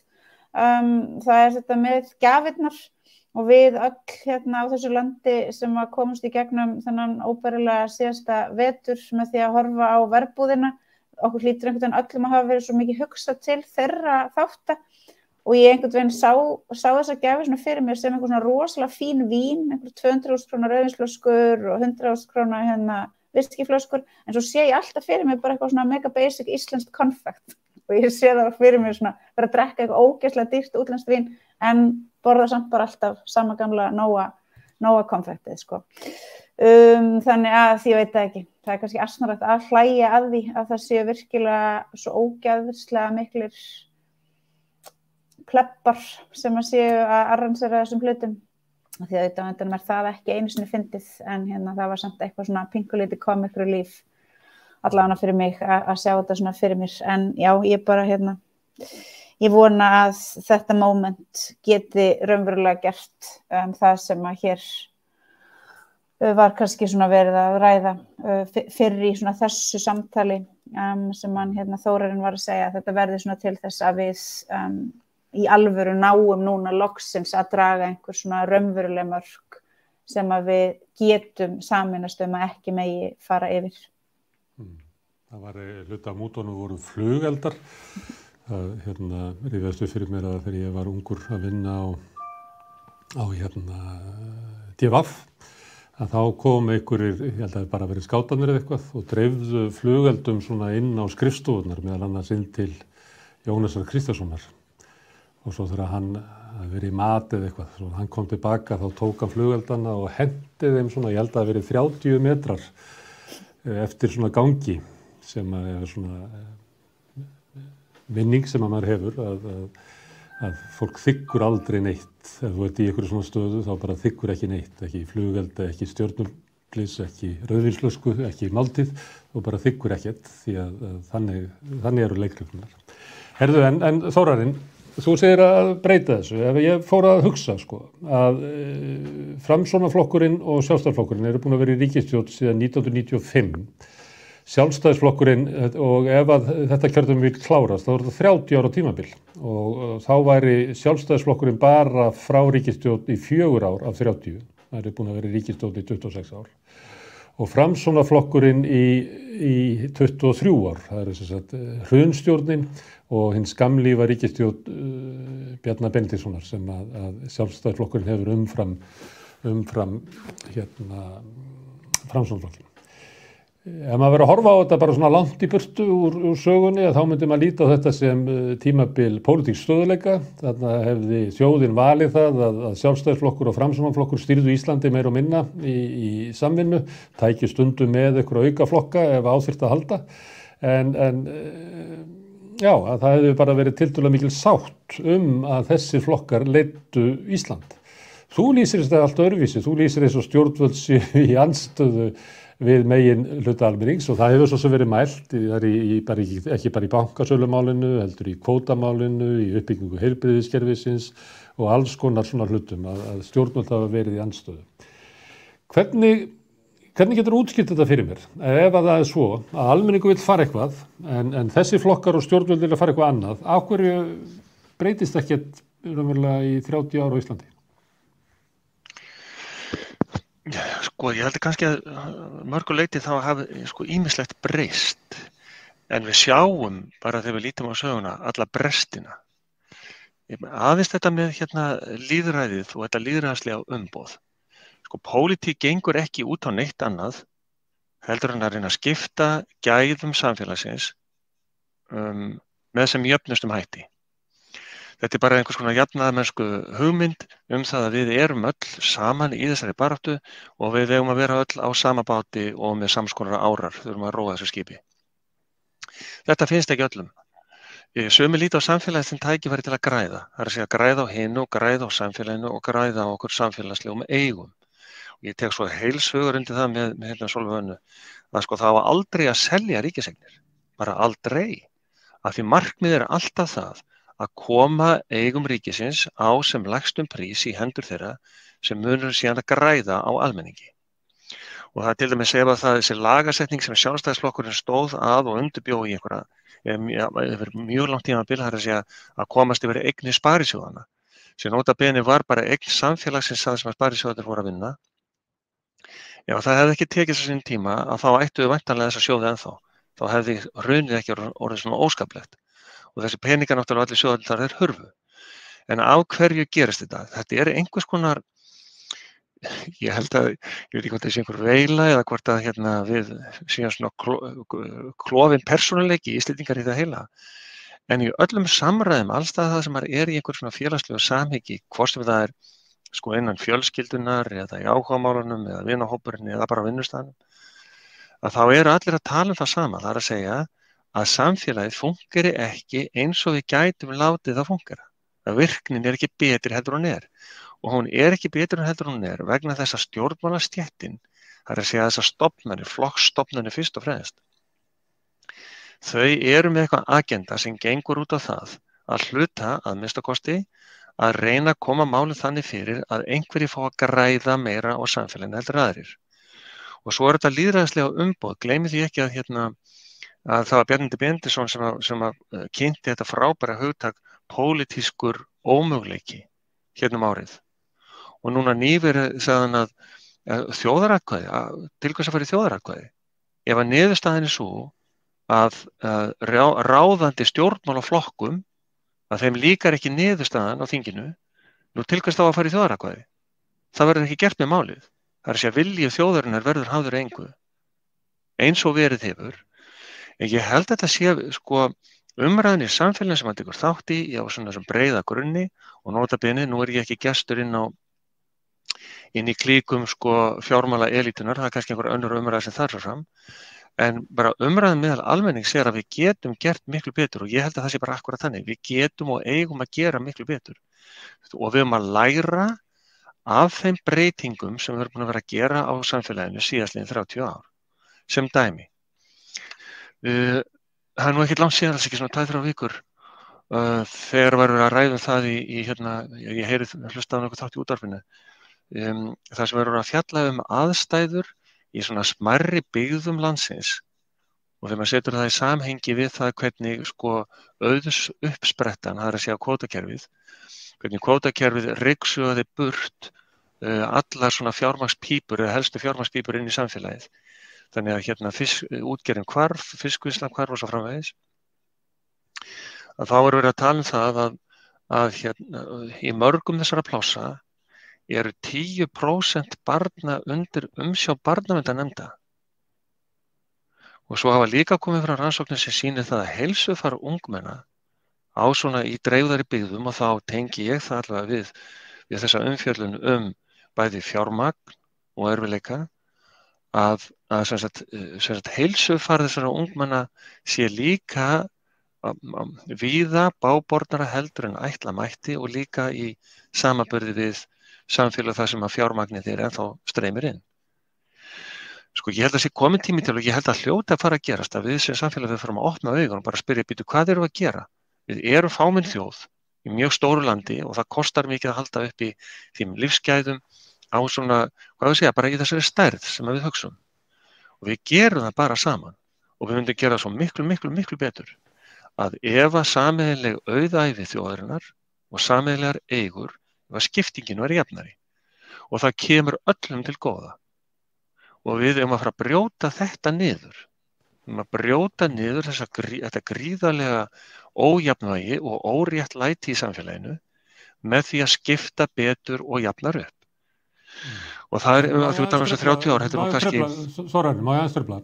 Já, fyrir. Spurningi var að ef við myndum vera með skoðanakannanir og spurja út frá þessu sem þú ert að tala, að þá fengjum við niðurstöðu sem er í takt við það sem þú heldur fram í öllum málum. En síðan eru kosningar og þá kýs fólk bara eitthvað allt annað. Hvað veldur þessu? Upplifir fólk sko að kosningarnar snúist ekki á pólitík, að við séum að ráða svona geðugt fólk og öllum líkar verð við Sigur Inga og Katrínes og kemur svo vel fyrir á alþjóðlegu vettvangi, og snúast þá bara kosningarnar eitthvað allt annað en pólitík? Stundum heldur maður það. Það er að segja kosningar snúist alltaf trúarbragð, og ég er að tala í fúlust alvöru. Að fólk sér alveg hvað er að, fólk sér kraftana sem er að verki, en að því að hinn heilaga þrenninga eða hvað það nú er, segir að við erum að gera þetta svona, þá gerum við þetta eins og við höfum alltaf gert það. Þetta er eins og að fengi þetta bara í gegnum bara ferminguna, í gegnum messuínið. Að við kjósum alltaf það sama. Alltaf, það er að gerast breytingar, það er gerast hægt og það er bara gott. En það er einhver tvískipting persónuleikans hjá fólki þarna og hjá okkur. Að það er að kjósa það sama þráttur það við sjáum að niðurstaðan er svo sama. Og þetta er bara góða orðatiltæki, þú veist, það að sko gera alltaf það sama í vonum það að verða einhver breyting í næsta skipti en skila sömu niðurstöðu, það myndi flokkast í einhverju skilgreiningu sem heimska, og hvort að það það eða eitthvað annað. Það þessi skipting bara persónuleikans að þora ekki að taka stökki til breytingana. Og auðvitað fer þetta svo eftir því að persónulegt níð sem fer alltaf í gang varðandi þá sem í framboði og þá sem að bjóða sig fram til einhverja verka, að fólk fer að trúa því og byggja og búa til einhverja drauga og einhverjum andstæðingum, og það eins og við sjáum og höfum séð undanfarið að þá fara alls konar sögusagnir og kreik alls konar vitleysu sem að fólk trúir eða vill trúa að sé rétt andstæðinginn, eins og þessi ágætu kommentakerfi lýsa, en þetta einhvers konar bara skipting sjálfsins. Annars vegar það að sjá alls þar í kringu sig að við getum gert betur, en þegar kemur að tækifærinu til að láta það raungerast, þá látum við það úr greipum okkar renna. En segjandi þetta, að þá held ég, og ég vil trúa því, að það séu svona breytingar í farvatninu, og mér finnst þess að skoðanakannanir núna bara tónninn í fólki, nú bara, ég held að almenningi sé algjörlega nógboðið. Steinunn, Þóran lýsir svolítið svona eins og við séum búin að vera lengi á okkur sömu leið sem að þjónar ekki hagsmunum almennings, og nú verður samfélagið að breyta stefnu. Upplifir þú þetta eins, að við séum á einhver svona tímamótum að við getum ekki farið lengur inn einhverja braut sem að við höfum verið að feta? Já, ég get alveg tekið undir með Þórarinni að þetta snýst í raun það að skipta þessum gæðum með sem jöfnustum hætti, með málefnalegum hætti, og við getum ekki haldið bara alltaf áfram að gera það sem við höfum alltaf gert. Það þarf að fara í margvíslegar endurbætur. Það ýmislegt í farvatninu sem að maður að sjá, sem að gefur manni svona trú á því að eitthvað sé að bætast til þeim sem varðar velferðarmál, sem nú kannski þau málefni sem að ég fylgist best með og best inn í, að það ýmislegt, það hefur ýmislegt verið gert á undanförnum 4 árum og verið að halda áfram með í samfélaginu, þannig að við erum á ákveðinni vegferð, og þessi umræða sem á sér stað og fólk hætt að láta bjóða sér allt, hvað sem fólk stígur fram og mótmælir og segir sínar skoðanir, að það þetta mjög mikilvægt, og við þurfum að halda því áfram og gæta að því hvernig við tölum saman, hvernig við tölum hvort annað, og þannig að við séum að koma fram að virðingu við alla, og við þurfum að stoppa þessa gamaldags hugsun og þennan dulda rasisma til dæmis og kvenfyrirlitningu sem að við sjáum koma aftur og aftur fram í orðræðinni, því miður, þegar að menn gá ekki að sér eða maður bara áttar sig ekki alveg á því hvað þetta en þetta leynist víða, og við verðum að stokka upp spilin og skoða hvernig við getum gert þetta betur. Við getum ekki haldið áfram þessari braut eins og staðan í dag, að ungt fólk til dæmis kemst ekki inn á húsnæðismarkaðinn. Þeir eru bara fastir, og það eru nokkur ár síðan að það kom í ljós að þetta var orðið mjög erfitt og nánast óbærilegt þarna eftir hruni fyrir ungt fólk að komast inn á húsnæðismarkaðinn, og það bara að versna. Það hefur bara, og það í raun og ekki alveg sjónmáli hvernig á að leysa úr því, en það verkefni stjórnvalda að sjá til þess að öll hafi viðeigandi húsnæði og að öll hafi framfærslu, viðunandi framfærslu. Þú nefndir hana rasisma og kvenfyrirlitningu. Og það tengist eiginlega 2 málum sem hafa grafið undan trausti á stjórnmálunum. Það annars vegar framkoma og ummæli Sigurðar Inga á einhverju partíi sem að Framsóknarflokkurinn hélt fyrir starfsfólk búnaðarfélagsins eða bændasamtakana. Og svo mál sem að kom fram í gær, held ég, það sem að Tómas Á. Tómasson, þingmaður Flokks fólksins, skrifaði vini sínum hvað við að segja, eitthvað sem að hljómar held ég fyrir flesta sem vændiskaup í Tælandi. Viltu sjá meiri afleiðingar þessara mála fyrir til dæmis þessa 2 menn? Ég ætla nú ekki að fara að setja mig í eitthvað dómarasæti en ef við horfum á samfélaginu kringum okkur svo Norðurlöndin að menn hafa sagt af sig fyrir minna. Já. Og þú myndir vilja sjá það hér? Ég er ekki að byrja að dæma það, bara spurning hvort að sko í íslenskum stjórnmálum hvort að fólk að svona ummæli og svona hegðun eigi að hafa pólitískar afleiðingar. Þetta til í raunverulega pólitík en ekki einhverjum svona persónulegum málum eða óheppilegum orðfæri heldur þetta raunverulega hluti af stjórnmálunum og þetta á að hafa pólitískar afleiðingar.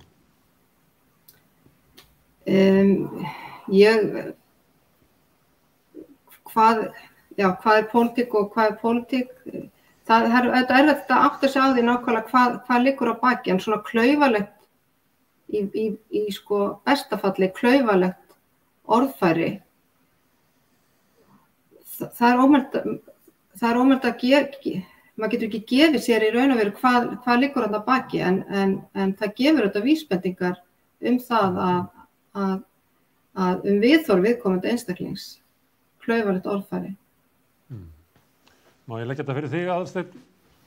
Finnst þér að Sigurður Ingi eigi að segja af sér? Finnst þér að Tommi eigi að segja af sér?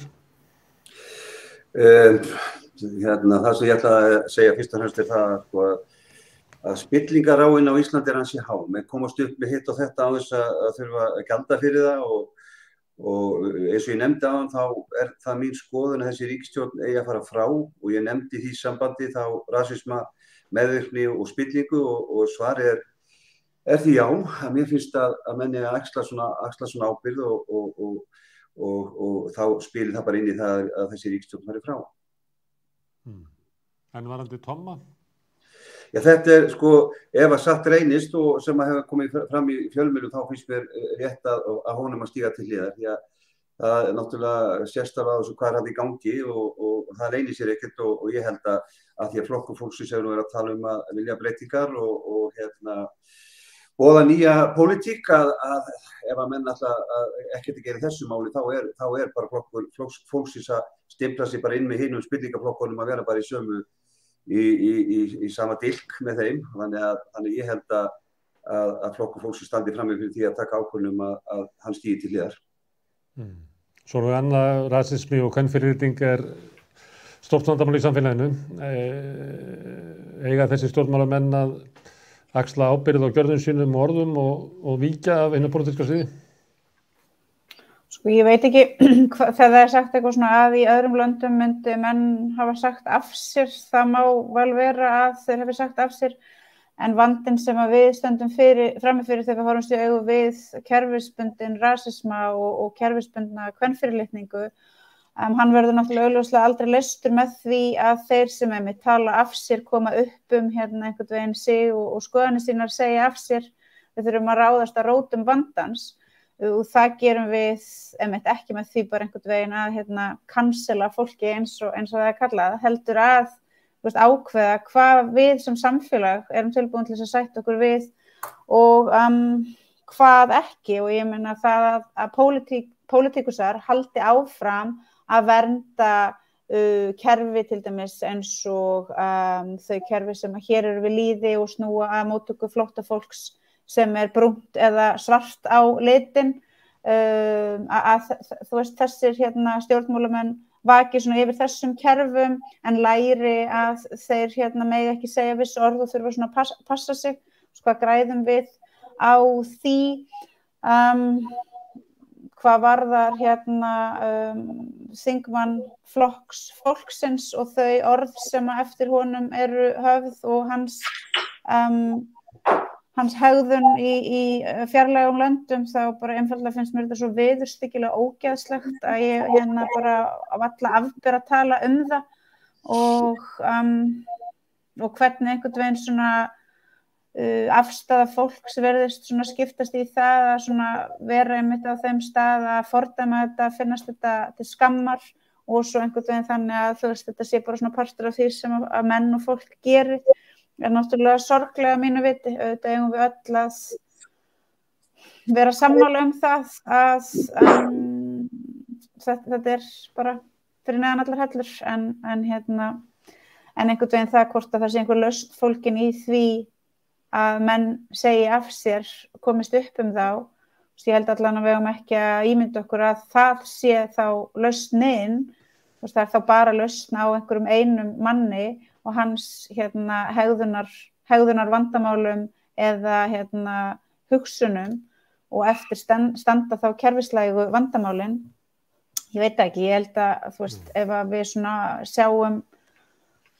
sjáum samfélagið eins og það þá hljótum við að fara að viðurkenna með sjálfum okkur að við þú veist, krafan á að vera allt önnur og stærri og svona víðtækari, róttækari, efnismeiri heldur en það að einhverju einstaklingar segja af sér.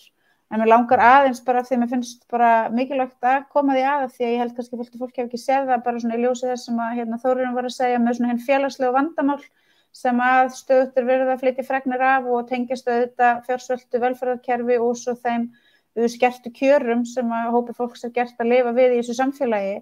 Þá langar mig til þess að hvetja fólk til þess að skoða nýjasta talnabrunn landlæknisembættisins þar sem að safna saman hinum svona ýmsu tölfræðilegu upplýsingum heilsu og venjur, heilsutengdar venjur Íslendinga og þarna er verið að fjalla andlega heilsu í tengslum við efnisleg gæði og þarna sést það bara enn eina ferðina með svo ótrúlega skýrum hætti að þau sem að best hafa það í efnislegum skilningi hafa það jafnframt best þegar það kemur að hamingju, svefni og svo framvegis en þau sem að verst hafa það í efnislegum skilningi hafa það jafnframt verst þegar það kemur að andlegri heilsu að fólk sem er neðst í hinu efnahagslega stigveldi sefur illa, fólk sem er neðst í hinu efnahagslega stigveldi er að glíma við mikla streitu og kvíða, þá erfiðara með að upplifa hamingju og það er miklu oftar einmana heldur en þau sem að njóta efnahagslegrar velsældar og þetta auðvitað á sama hátt og kannanirnar sem að Varða hefur gert fyrir félögin innan Alþýðusambandsins og fyrir Öryrkjabandalagið sýna og sanna enn eina ferðina að kostnaðurinn, samfélagslegi kostnaðurinn við það að halda fólki einhvern veginn á einhverjum ógeðslegum botni gefa þeim ekki, veita þeim ekki aðgang að nægilegum efnislegum gæðum til þess að þau geti séð fyrir sér og sínum og til þess að þau geti einhvern tímann frjálst höfuð strokið, eyðileggur bara líf fólks, það virkilega eyðileggur líf fólks og er á endanum þetta bara form af ofbeldi og þetta eru svona þau vandamál sem að eru raunverulega í okkar samfélagi og þetta eru þau vandamál sem að við eigum að svona einbeita okkur að við eigum að sameinast að berjast gegn þessari viðbjóðslegu stéttaskiptingu og misskiptingu. Við eigum að gera það auðvitað á sama tíma og við berjumst gegn öllum hinum stórkostlegu vandamálunum sem að eru kerfislægi í samfélaginu okkar eins og kynþáttahyggju og fyrirlitningu. En við eigum ekki að halda að við getum fundið einhverjar svona auðveldar lausnir eða leiðir vegna þess að þetta eru stór og kerfislega vandamál og við þurfum stór og svona öflug vopn til þess að berjast gegn þeim og stærsta og öflugasta vopnið okkar er samstaðan og við þurfum ekki að vera sammála alla hluti og við verðum aldrei sammála alla hluti augljóslega en við eigum að geta bara sjálfar okkar vegna, barnan okkar vegna, samfélagsins okkar vegna að geta sameinast þessa hluti, geta sameinast það já, við höfnum því að ríkiseignirnar séu seldar, við höfnum því að menn í forréttindastöðu geti notfært sér neyð annarra til þess að fá einhverja útrás fyrir hvatir sínar, við höfnum því að það sé í lagi að tala fólk með niðrandi hætti og fyrst og síðast höfnum við því að það sé í lagi að hér sé sístækkandi og síþyngri auðstétt haldið upp á kostnað fólksins sem hefur engin völd og hefur ekkert á milli handana. Og ég bara ætla að trúa því. Enn eina ferðina, ég ætla að trúa því að við getum núna farið sameinuð bara inn í þetta sumar og svo inn í þennan vetur sem að framundan búin að bara sem fullorðnar þroskaðar manneskjur horfast í augu það. Við verðum ekki sammála alla hluti, en það eru grundvallaratriði sem við getum öll verið sammála og þegar við viðurkennum það fyrir hvort öðru okkur sjálfum, þá munum við ná árangri. Það bara augljóst. Þannig hefur mannkynssagan virkað hingað til og hún mun gera það líka núna fyrir okkur. Þórarinn, inn í samhengi eru líklega þeir hlutar opinberra vinnumarkaðarins sem eru með lægst laun, eins og í Eflingu á hinum almenna vinnumarkaði. Og þú nefndir áðan og Sólveig ítrekar núna að það er svona stéttamunur sem að við kannski hefur ekki verið mikið í umræðunni, eins og það að fólk sem eru með lægri tekjur lifir skemur og býr bara við færri tækifæri. Það kom fram í könnunum að fólk neitar sér læknisþjónustu og þar fram eftir götunum. Við þekkjum það líka af húsnæðismarkaði, að húsnæðismarkaður eru raunverulega magnar upp stéttaskiptingu og þau sem að ekki hafa efnahagslega getu til þess að tróða sér inn á eignamarkaðin eru klemd á milli lágra launa og horfa tekna eins og við þekkjum. Upplifirðu að fókus okkar þurfi að vera meira á þá sem að standa verst og hver staða þeirra til þess að vakni upp vilji til þess að breyta því? Sko, bara til þess að nálgast aðeins bara spurninguna út frá hvaða kraftar eru bara virkir í dag í þessu samhengi. Erfiðleikarnir, eins og Sólveig Anna fór svo vel yfir fyrr í morgun. Erfiðleikarnir við þetta, að bæta kjör þeirra lægstlaunuðu sem á að vera sameiginlegt markmið okkar allra alltaf, eru þeir að þá fara í gang kraftar sem að menn eru alltaf að benda á og það rúlli upp alla stiga þannig að hlutfallslega verður fólk í sömu stöðu eftir sem áður. Og þetta úrlausnarefni sem að lausnin við þessu kannski blasir ekki algjörlega við í þessu kapítalíska hagkerfi sem við búum við. Það sem þarf að gera að við þurfum að beita þeim aðferðum sem dugar til þess að lyfta þeim sem að verst hafa það upp án þess að þá að allir hinir fylgi og taki þá til sín og bara hvernig gerum við það? Við höfum haft verkfæri til þess að gera það sem búið að eyðileggja hluti eins og ég var að minnast á áðan. Ég veit ekki hvort að það sé alveg eina rétta leiðin, það eru bygglega margar leiðir til. Það versta sem gert á þessu markaði sem við þó lifum í þegar gerðar einhverjar svona almennar innspýtingar sem að hreyfa við öllu kerfinu. Og þá ég að tala eins og tökum bara sem dæmi. Eins og ég allavega upplifði á sínum tíma þegar húsaleigubæturnar voru settar fram. Að þá þetta mjög almenn aðgerð. Það breytti engum það hvort þú varst á leigumarkaði með fulla vasa fé eða hvort þú varst fátækur námsmaður eða einstæð móðir. Það fengu allir húsaleigubætur. Áður eins og að skellta á þegar maður sá í hvaða mynd þetta átt að birtast, þá allavega var það mín skoðun og ég talaði það. Það eina sem gerist það að bara næstu mánaðamót á eftir að þá voru leigusalinn búin að taka þetta til sín og það var nákvæmlega það sem gerðist. Húsaleigan bara hækkaði. Því þegar við förum í svona almenna aðgerði að dæla út fjármagni inn á markaðinn, þeir sem í færum til þessum hugsa þannig að þau muni soga til sín það fjármagn. Við þekkjum þessi dæmi aftur og aftur.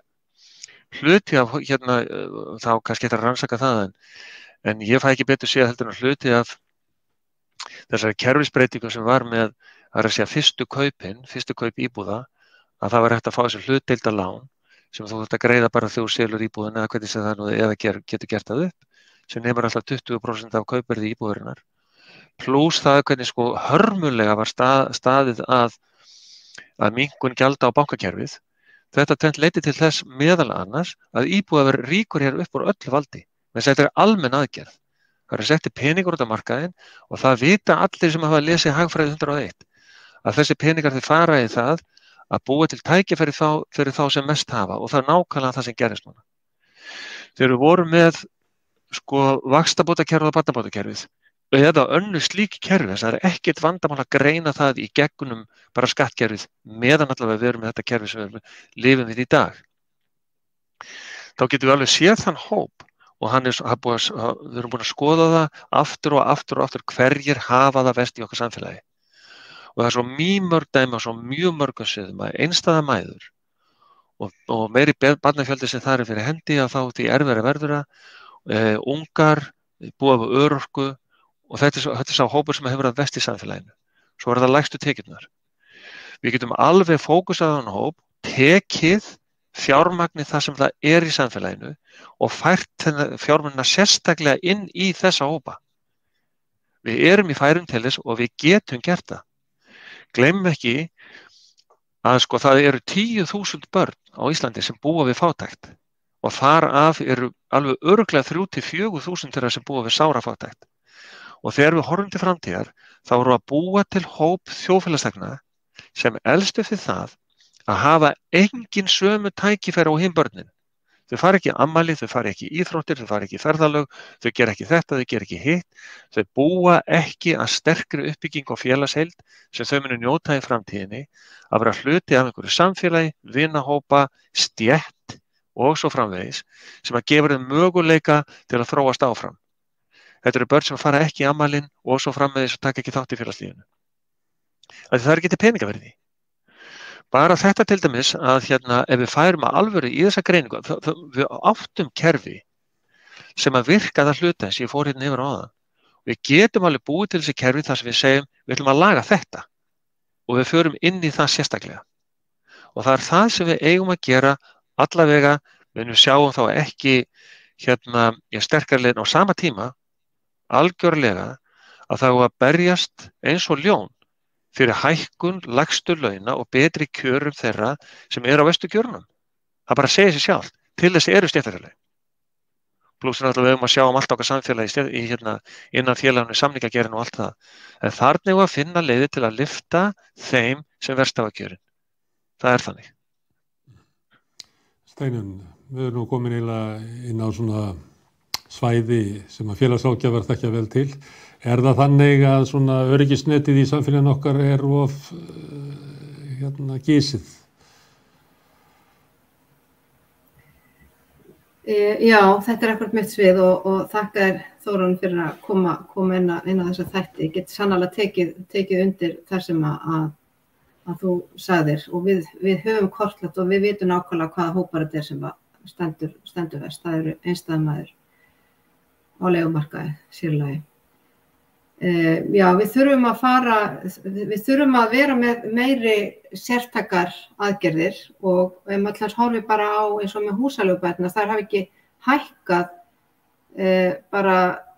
ég man bara ekki eftir því að þær hafi bara nánast hækkað neitt undanfarin áratug í það minnsta sko, jafnvel lengur og við þurfum í raun og veru að tryggja börnum jafnan aðgang að öllum þáttum því sem slens á sér stað í skólastarfinu og tómstundum og öðru, þannig að við þurfum að vera við þurfum að þétta möskvana í kringum börnin og tryggja það að sem dæmi til dæmis eins og skólamáltíðir og annað, tryggja það að öll börn fái skólamáltíðir óháð stöðu foreldrana. Þannig að það þarf sannarlega huga því að lækka þau gjöld og þétta möskvana þannig að ef eitthvað fellur til að það sé þeim sé séð fyrir skólamáltíðin sem dæmi og sveitarfélögin hafa farið af stað með eins og tómstundastyrki og annað slíkt en þeir eru auðvitað háðir því að fólk leggur fram fjármagni fyrst til þess að geta fengið þessa tómstundastyrki sem að verður til þess að öll börn njóta ekki. Það er mörgum ofviða að leggja út fyrir bara til gjaldinu. Þetta er allt saman mjög dýrt. Þannig að já, við þurfum að finna leiðir til að þétta möskvana og skólinn er auðvitað kjörin staður. Þar eru öll börnin og við þurfum að búa skólana þannig að þeir styðji við öll börnin sem þar eru og við þurfum að tryggja lágmarks laun og hækka í raun og veru þetta við þurfum að lyfta þeim sem að lagst eru sett í launalega séð. Ég tek algjörlega undir það. Það er mjög mikið. Það sem nefnir eins og Grundvallaratriði. þú nefnir hérna eins og máltíðir í skólum. Er ekki besta leiðin bara að hafa þær ókeypis og láta það greiða fyrir þær bara í gegnum skattkerfi þar sem að þeir sem eru tekjuhæstir borga mest, því að í staðin fyrir að vera að greiða sérstaklega niður skólamáltíðir hjá hinnum fátækari hluta, þannig að þessu með, ég veit ekki hvað, matarmið eitthvað sluðis, ættum við að leyfa okkur að tala svona lausnir, að hætta að hafa aðgengi að tómstundu barna gjaldfrjálst. Já, það mál mætti alveg horfa á það, en það sem að kannski kemur aftur að því að við þyrftum þá að hækka skattana svolítið umtalsvert að við ætlum að gera þetta allt saman gjaldfrjálst fyrir alla hópa, því það eru fullt af foreldrar sem hafa sannarlega vel ráð á því að greiða bæði fyrir skólamatinn og tómstundum fyrir sín börn. Þannig að við verðum þá að sækja fjármagnið inn í skattkerfið til þess að mæta því. En það er auðvitað leið og ég held að alla leiðir sem að við setjum á stað sem að draga úr jaðarsetningu og hafa alla jafnsetta, það er náttúrulega mjög ákjósanlegt. Það eru dæmi sveitarfélög sem hafa til dæmis boðið upp á ókeypis tónlistarnám fyrir öll börn og það er náttúrulega bara mjög flott framtak og sannarlega til fyrirmyndar. Þannig að það er sannarlega leið að gera þetta ókeypis og hækka skattan í staðinn á heildina. Og sérstaklega þurfum við að ná inn hærri skatttekjum á þau sem að eru með framfleyta sér á fjármagnstekjum eingöngu, vegna þess að það er náttúrulega mun lægri skattur en þeir sem eru með launatekjur. Og þeir borga til dæmis ekki útsvar sem að einmitt rennur til grunnskólana og skólamáltíðana. En það sem ég var að meina er að því að það þarf að borga mati hvort sem er og líklega væri það þannig að meginþorri fólks myndi borga það sama í gegnum skattinn og að borga núna fyrir máltíðarnar. Þeir sem það er einhver lítill hópur sem myndi borga meira sem er efnameiri en síðan verður annar hópur sem borgar minna sem er efnaminni og þetta er líka svona eins og barnabætur og eitthvað fleira sem væri þá tilflutningur á fé á milli kynslóða, þannig að það væru allar kynslóðir sem að borguðu mati fyrir börnin en ekki bara foreldrakynslóðin sem að oft er með veikari efnahagslega stöðu, skuldar meira, er komið skemmra inn á vinnumarkaðinn og er með kannski námslán og eitthvað fleira sem er ennþá að borga og svona, þannig að ég nefni þetta bara því að mér finnst stundum í umræðinu eins og að svona hugmyndir, svona gamla hugmyndin almannatryggingar, þar sem að gjaldfrjáls opinber þjónusta en síðan er jöfnunin í gegnum skattkerfið, að þetta er eins og það hafi einhvern veginn fjarað út úr umræðinni, þessi krafa og þykir núna orðið frek sem að hún var ekkert, það var ekkert frekt að vera með gjaldfrjálsa heilbrigðisþjónustu eða ókeypis lyf eða annað slíkt bara fyrir tiltölulega skömmu síðan. Ja. Það kemur alltaf þessi hættan með þetta eins og með gjaldfrjálsu, þetta með kostnaðarvitundina. Það kemur alltaf inn í umræðina líka og það að þegar það er alltaf fólk óttast það að verði skólamaturinn gjaldfrjáls að gæðin myndi einhvern veginn rýrna með því, þannig að það er auðvitað í mörg horn að líta varðandi það hvernig útfærslan geti verið á þessu, en ég er algjörlega tek undir það með þér, ég er talskona þess að skólamaturinn og ég persónulega að skólamaturinn og tómstundirnar að þetta sé gjaldfrjálst fyrir börnin. Og ég á barn í skóla og ég get alveg sagt að dóttir mín hefur bara ekkert með það að gera hvar í matinn þótt hún myndi borga það, en hún hefur reyndar gefist upp á skólamatnum, segir að spagettið sé ofsóðið og vont og vill frekar smyrja sér nesti á mótnana á ferðamið í skólanum. Herðu, Aðalsteinn, þetta einhver leyti, þá hefur maður heyrt það frá svona BHM og svona betur setta hluta vinnumarkaðarins sem að reyndar Steinur tilheyrir BHM.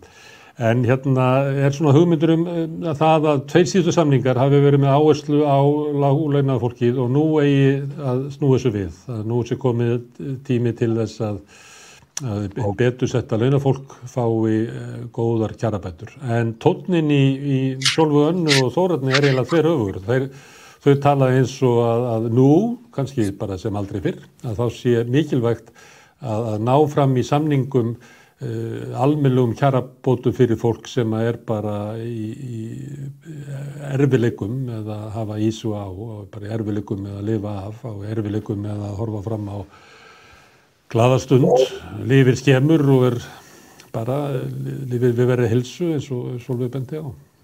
Heldurðu að verið átök inn í hreyfingunni það, hvort að eigi að fara í aðra samninga til jöfnunar eða nú sé komið tími til þess að fólk með yfir meðallaun eigi að fá umbun, stóra umbun?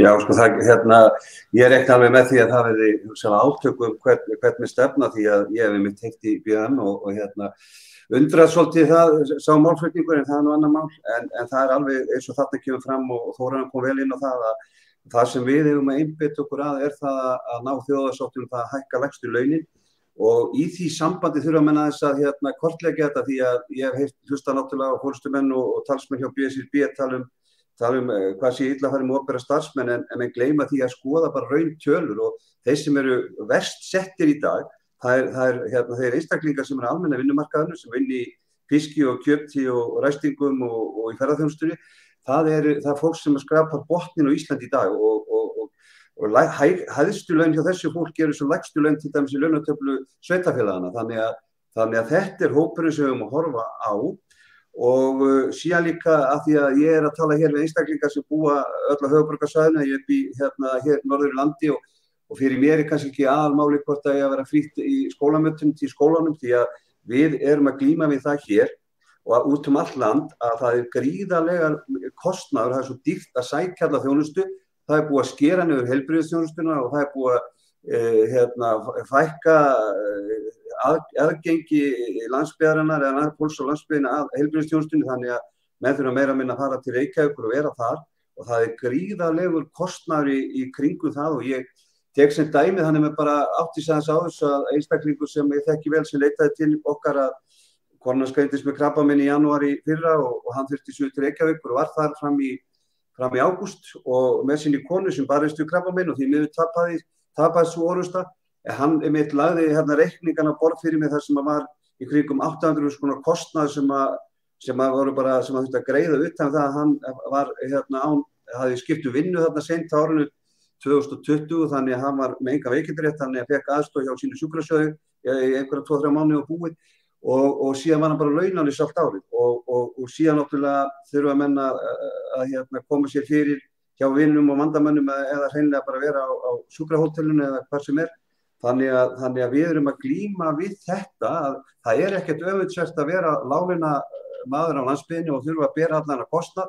Jú, það er líka þannig eins og bara ég þurfti sjálfur að gera með mín 3 börn að ég þurfti að aðstofa þau við að leigja sér íbúð í Reykjavík eða herbergi þegar þau voru í háskólanámi og þetta er allt saman auka útgjöld sem að menn þurfa að halda jafnvel út í 2 heimilum og síðan er allar þessar utan við allar þannig kostnað. Ég nefni þessi dæmi að við hjá Framsýn vorum að borga í gær í kringum 8 milljónir út úr sjúkrasjóði og þar er til dæmis skelfilegt að sjá fólk sem hefur náttúrulega engan veginn efnaði þarf jafnvel að taka sér lán fyrir að fara 1 sálfræðitíma sem kostar tæpa 20.000 krónur og þetta er það sem ég vil byrja á að laga.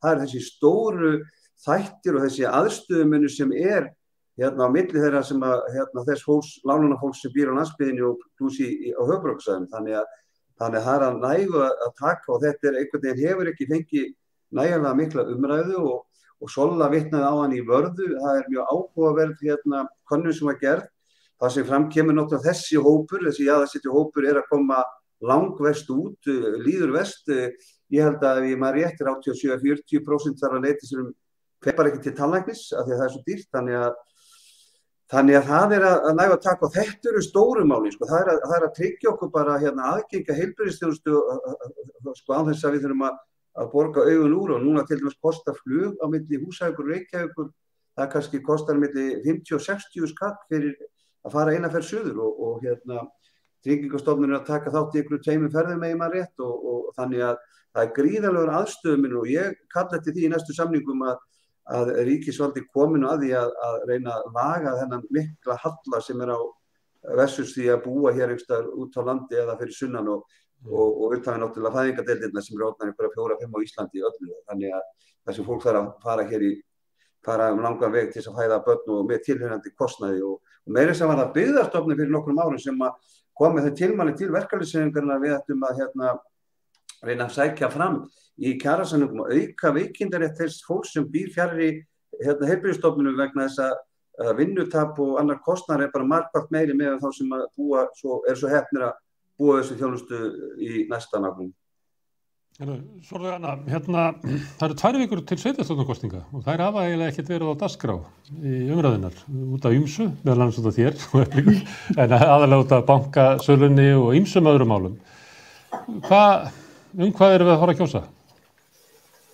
Já, ég vona að við séum að fara að kjósa þau málefni sem við höfum hér eitt miklum tími að ræða, sem bara einmitt hvernig samfélag viljum við. Viljum við búa í samfélagi þar sem að einmitt, eins og Aðalsteinn var hér að lýsa, erfiðisvinnu fólk með lægstu launin lendir svo í því sem að getur hent okkur öll manneskjur að takast á við veikindi og kemur svo undan þeirri viðureign ekki aðeins í sorg og harmi yfir því að hafa mist nákominn ættingja eða lífsförunaut heldur jafnframt með einhverja risa skuldir á bakinu eftir það að hafa leitað til heilbrigðiskerfisins. Ég vona við séum að fara að kjósa það öll börn eigi að geta fengið að njóta þess að vera krakkar, að öll börn eigi að geta fengið að vakna á morgnana ekki með nagandi áhyggjur yfir því hvort að einhverju peningar séu til á heimilinu, hvort að þau geti fengið að fara í bíó með félögum sínum eftir skóla eða hvort að það verði hægt að kaupa handa þeim nýja íþróttaskó, að öll börn geti, bara fengið góða og næringaríkar máltíðir. Ég meina pæliði hvað hel sjúkt að við séum einu svona að ræða þessa hluti í samfélagi þar sem það pláss fyrir mjög sterka, fjölmenna og launa háa millistétt og efri millistétt í samfélagi þar sem það virðist vera endalaust pláss og endalaust tolerans fyrir yfirgengilegri græðgi auðstéttarinnar. Þá erum við hér enn eina ferðina að ræða það hvort og hvernig hægt sé að uppræta þá skömm að fólk hafi ekki nóg á milli handanna til þess að geta séð fyrir sér og sínum. Ég vona af öllu hjarta að það verði þetta sem þessar kosningar snúist Ég óttast, sérstaklega eftir eins og það sem gerðist í síðustu alþingiskosningum, að þetta fari á endanum bara snúast það hverjir geti keypt flottustu auglýsingamyndina og verið myndarlegastir á henni, en kannski gerist eitthvað gott og jákvætt og kannski getum við nógu mörg okkar sameinast það að setja atkvæðið okkar, setja powerið sem fylgir því að mega greiða atkvæði í það að senda skýr skilaboð það að við krefjumst þess einfaldlega að fá búið í samfélagi þar sem að börn, fullorðnir, þar sem að vinnandi fólk, þar sem að þau sem ekki geta unnið, þar sem að gamalt fólk og svo framvegis hafa öll tækifæri og rétt á því að fá bara að njóta þess að vera lifandi manneskjur í samfélagi. Því að á endanum, þá á það þetta bara að vera þannig. Við eigum öll þetta eina líf og það okkar eign. Það gjöf sem við öll fáum og það viðbjóðslegt að það sé lögð meiri áhersla á það að halda uppi valda og auðstétt heldur en að tryggja það að allir geti fengið að njóta sín á þessum tíma sem við dveljum hér á þessari jörð. Þetta þungur atkvæðaseðill sem að þú ætlar að leggja í kjörkassan. Herðu, en Þórarinn, það bara sama spurning, sveitarstjórnarkosningar, hvað eru að fara að kjósa? Ég tek undir þetta að ég sannarlega vona við sem að fara að kjósa það að við viljum bara búa til betra samfélag og vera saman í því. Og enn og aftur ég held að við getum það, en við fyrir með einstakum atriðum, það þetta með húsnæðismálin. Það verður að koma núna fram tillaga sem hægt að standa við það að fara að leysa hann vanda. Og það ekki hægt að fela sig á bak við það að þetta sé bara einhver framboðsvandi. Það ekki þannig. þetta stjórnvöld þurfa að stíga hérna inn, bæði á sveitarstjórnarstígi auðvitað og líka með þátttöku ríkisvaldsins, með miklu sterkari hætti, þannig að við getum farið að setja þessa maskínu í ganga að byggja, svo eiga sveitarfélögin náttúrulega bara að skaffa lóðir og undirbúa það. Það bara, þú veist, þetta bara sömu tölurnar aftur 2030, að við þurfum að byggja, sko, ég held að séum 30.000 íbúðir sem við þurfum, eða 32.000 íbúðir sem við þurfum að vera tilbúnar í kringum 1930, sko, til að geta bara mætt mannafla þróuninni. Og hvað erum við að byggja núna á hverju árum? 2000 eða rúmlega 2000 íbúðir, það bara dugar ekki til. Við þurfum að gera miklu betur.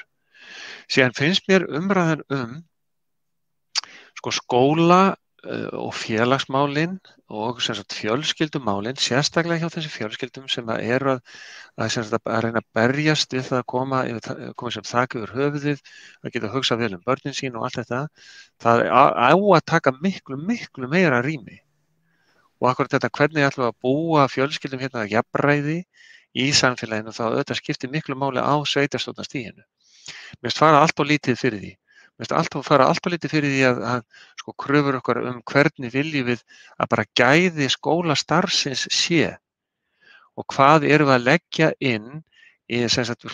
inn og leggja á kennarana og starfsfólk skólans og hvernig á það að vera með einhverjum sanngjarnum hætti og hvernig eiga heimili líka að taka ábyrgðina vegna þess að það orðið þarna dálítið rof, heyrist manni bara á umræðinni að við erum að fara að gera allt og ríka kröfur það að skólarnir eiga að sjá uppeldi fyrir okkur.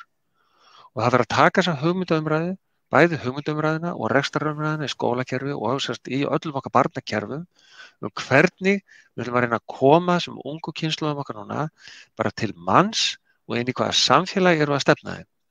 Og við þarna eigum að sýna mikið metnað. Við höfum bara 2 vikur, svo við náum ekki þessu. Þú bara kveiktir. Við verðum að fresta kosningunum ef við ætlum að ná þessari umræðu í gegn. Við getum verður þetta mjög skrítin og stutt kosningabarta. Já, og þessi umræða alvöru málin, hún liggur allt og lágt. Það bara þannig. Og það ýmislegt annað, það ekki bara eins og þetta ekki bara eflingamálin, þetta auðvitað bankamálin, þetta stjórnvöld. Við erum að koma úr COVID og við erum svona aðeins að reyna að venjast inn í daglega lífi upp á nýtt. Mér finnst ég finna það mjög mikið í mínu umhverfi.